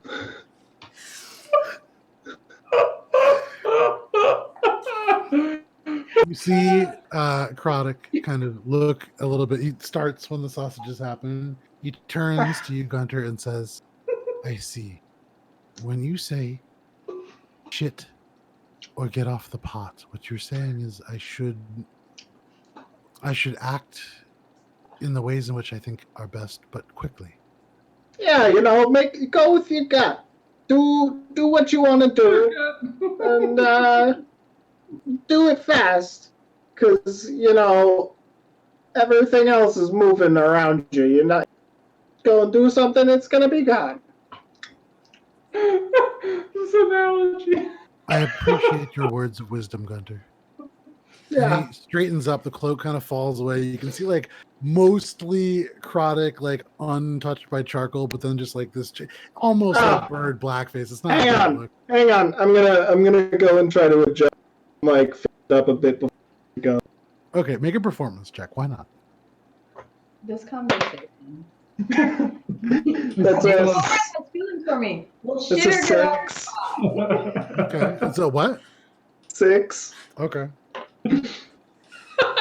Morwen, as Krodek turns to face you, this face darts around. You're used to like the bird-like motions of Krodek, but his feathers are all like weird angles and fluffed up. It's like when you take a cat and you kind of pet it backwards and the fur all sticks at weird angles. There's still just black charcoal dust deeply into the feathers, kind of rubbed into the beak. You can see one of the eyes not quite all the way open because there's like pushed feathers down over it. Morwen, just disheveled Krodek. Yep. I have decided that I know what your intentions are, and I appreciate your affections towards me. I am undecided at the time as to what I am to do about it, but I do not wish to either shit or get off the pot yet. Excuse And so me? I hope that soon we can speak more and understand the truth of this relation. Is that agreeable to you? Am I hearing all of this? Yeah, this is across the whole group. You told him he has to shit or get off the pot. I mean, he's not. Oh my god. I'm holding the burning sausages. I'm like, give me those. And then I look at Gunter and just like.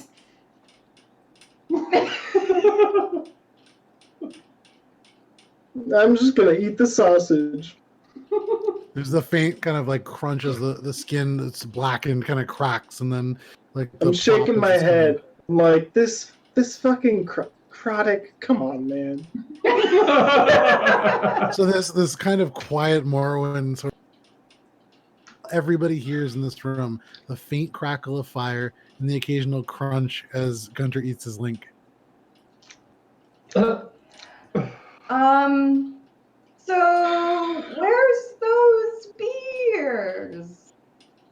True. And so at this moment, the door kind of opens, and you can see balancing on this large tray, very carefully, there are 10 glasses, 10 big pint glasses with the glass kind of handle of this dark stout with this almost coffee-looking head, about 2 inches of it, some of it kind of coming down the edge of the glass. The glasses themselves seem almost but she brings them over. Terribly sorry for this. And she looks over at Krodek. Put it right here, right in front of me. Go ahead, darling. Kind of just places it down. And I'm like looking at Krodek, but every time he... I seem to have interrupted. terribly sorry. She just backs out. And closes. All right, I'm gonna grab 2 of the beers and start drinking because I am thoroughly disappointed. In this, Necrotic. Necrotic just matchmaking you're attempting here. Necrotic just really blew it. He just like in one ear out the other. I mean, he did what you said. I told him to, think for a bit, but then, eventually shit. You didn't say And he eventually. went over and did it right then and there. He just diarrheaed everywhere. No, Yeah, that's fine. Chronic did not It's want fine. to shit or get off the pot, but he It's wanted. fine. We'll get. He's communicating what he thinks is best. Yeah, Yeah. we'll work on it. A little too literally. We'll Maybe work on it. We'll work on it. tell me that. But here I am on my second pint now. We'll work on it. Already, just pounding beers. Yeah. So Oh, without wait, my any turnips. kind of, Or I'm Yes. eating my turnips. Yeah. and they're okay. I mean, they're mostly just kind of salty turnips, but not bad. They're good turnips. But without any kind of real firm response other than, where are those beers? Chronic kind of No, awkwardly I said turns his I head. accept. Oh, okay, good. So you can see around the beak, the elements of cheek kind of lift up in what passes for a smile for Eric Okra. Good. At some point, we can have a discussion about what these feelings mean. Yeah, not right If now. we are Not to wed, Hey! Privately. Did you for something over there? There's something about the monks and I don't know, a bunch of stuff, monk stuff. I couldn't understand it. Go help. Hey guys, can we talk about this at a different time, a little less publicly? So what Just did- wondering. well, we are in private with all of Find our in friends. that house. Anyways, this is a good time, I think, to ask about what you did while you weren't with us. Oh, I'm glad you asked. I picked the lock. It was poisoned. I puked a lot, and then Gunter found a book wrapped in cocaine and 5 pieces of gold. What? That's it. Yeah. The cloak was wrapped in What is cocaine? substance. Oh no, it made them all numb and stuff, and it was white powder. I'm not okay. What was the purpose of it being hidden? I would say more Is of there the anything special about the closest thing that you have seen to it, because you've been in possession of it, is it looks a little bit like Bunta. Not quite as crystalline as that very sand-like powder, but kind of the same color. Then, in all fairness, I will say Bunta. Okay. Odd. Why was it a drug stash? Is that? We just happened upon it. We saw a thing. We went to check it out, and sometimes you're rewarded for checking out things. Don't look a gift horse in the mouth. Doesn't seem like You a weren't reward even to there. me. You weren't even there. And I'm gonna chomp on my sausage. Doesn't mean it doesn't sound awful. Yeah. Well. Well, what's awful about it? Well, it's what got us the sausage. Well, you don't get any. What? I mean, was the cloak itself? Nilly What? now kind of speaks up and just says, "Yeah, how about that cloak?" It was a little too much, We left it there. Oh, all right. It made me feel like it was all cold. It was like a terrible cloak. A cloak that keeps you cold and makes you feel numb. Yeah, Gunter. Sure. Mormon, did you see the cloak as well? Yeah, it was like a fugly. That's it. Yeah, and white powder covered in Bunta. Okay. Yeah, it was covered in bunta. And All for a lot in the right crowd, but I'm not. That seems very strange that a cloak would be wrapped. I mean, unless that was the thing that they used for it in what? yeah, you weren't there. Your Yeah. trade, I suppose.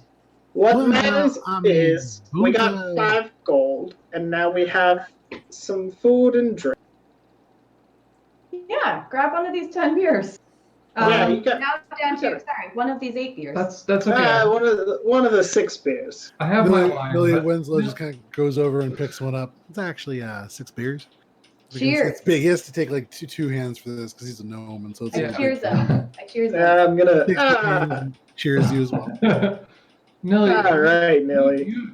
what would you know about this kind of thing going on here? I mean, Well, you now, don't run with the best of crowds, and I don't mean that in no well, offense, of course, but I have a colorful group of friends. and, exactly, yeah. We can Why would all it say the look- same here. Rabbit.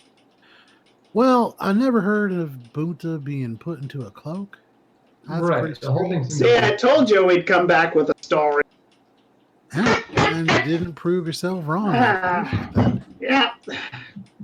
It is weird. You said it was like a what kind of purple? It was like blue velvet. Oh, Like a blue velvet. I velvet. thought it was purple. Velvet. Blue velvet cloak. There's a lot of that. Yeah, I can't say I know much about that. I mean, Oh, they also had it had a little crown and like an anvil on. and at that you can see Nilly's face just drops. And he whips his head around. Sorry, you just say an anvil and a crown? Yep. No. I There's did. there's a gentleman who wears that exact cloak. But you should probably put that back. Oh, well, we didn't even put it there. We left it. Yeah. Okay. Well, then in that case, maybe I mean nobody saw you, right? Well, hold on a second. Probably not. Gentlemen, and why are you so apprehensive about this? Well, that sigil, if you will, that belongs to the Cold Rots. You ever heard of them? Oh, yeah. Actually, know. yes, we have gambled about that. So, I mean, I keep hearing you mention this Gamble, and I don't know who he is, but he's a Yeah. wise guy because Cold Rots are people you want to stay clear from. Yeah, You fucked up. they're probably fine. Well, now, normally, maybe if it was some kind of low-level sorcerer, yeah, fine. But crushed velvet, dark blue, there's only one man that wears a cloak like that, and that's not somebody you want to run afoul. Who's that? Well- Still, Might I stagger a guess here? sure. Would that happen to be Yamba? No. I No, mean, that- Yambo's the bugbear. Well, Yeah. shit, I don't know. He's part of the same clan group. No, that's Bugbear's got families just like you and me. But no, it's one of the Cold Rots, Doldrum Right. Cold. He's Doldrum. yeah, he's kind of the man in charge. He's probably fine. He probably wouldn't miss 5 gold and a cloak that's kind of gaudy. Gunter, I don't think you have the ability to speak on this kind of thing. It seems like Millie, There. So- regardless, You weren't even there! You weren't even there! it seems like someone who has been here more recently than, as in been here at all, might know a little more. So, Nilly, what importance would this character have here? You say he runs the place. What's the place? I mean, all this. The All Undercity. of Kul Taram. The Undercity, not Cold Taram, but they began in Cold Taram. They were high up, mighty types in the Gold Ring. And something, don't really know what happened, but they fell from grace or they got wrapped up in something and they end up being banished. They brought their wealth down here, and with actual wealth, not too hard to pretty much buy your way to the top. They work out of they work out of the Dark Hive. That's sort of the front for the operation. It's a bar, it's a gambling hall, but going beyond there is ways of rooms. Nothing I'd want to get wrapped up in. People tend not to come back out unless they're wearing the Cold Rot sigil, but I wouldn't get too wrapped up in. Well, They run. how would Yamba have ties to that place? Because we know of a bugbear in Yamba. Yamba. No, Yambo is a bugbear that works at the dark. He's the Just works there. I mean, I don't think anybody just works there. But Well, yeah, sure. Not runs the place is kind of what I was wondering. he's like the front of house. He gets people kind of situated, and if you need anything that's hard to find, I'll go and get it for you. But there's always a price. Right. I'm being serious now. Don't get involved in them, folk. It's bad business. Good. Let's all steer very far away. Let's just Daggers in my fucking eyes. in. Let's stay clear away from that place. Are you looking at me? Yeah. Yes. Like you couldn't not see me staring directly at you. We're not going there. Let's just get in and get out and do what we need to do and move on. I crunch on my sausage. But you guys continuing 3 p.m.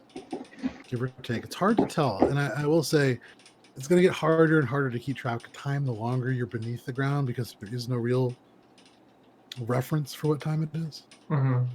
Bridge will cross when we get there.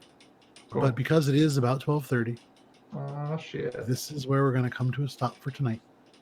With all of you kind of gathered in slightly spooky yet fairly comfortable confines of the gentle repose. All right. So that's it for tonight. Thank you so much for all of you who tuned in to our first ever Discord stream, Mhm. which a couple kinks to work out, but overall, I mean, the biggest problem was that I lost power, and that has nothing to do with the Discord. Not bad. So pretty good. Yeah. I mean, I would ask, are you guys busy next week? But not a lot of stuff happening, so we'll You be know back the next deal. week. I'm not busy ever. All right, folks. So stick around. We will have session or episode 32 next Friday at 8:30 p.m. Eastern Standard Time. Thank you for tuning in. Please take care of yourselves. Take care of each other. We'll see you next week. Goodbye. Bye. Ah, Timo.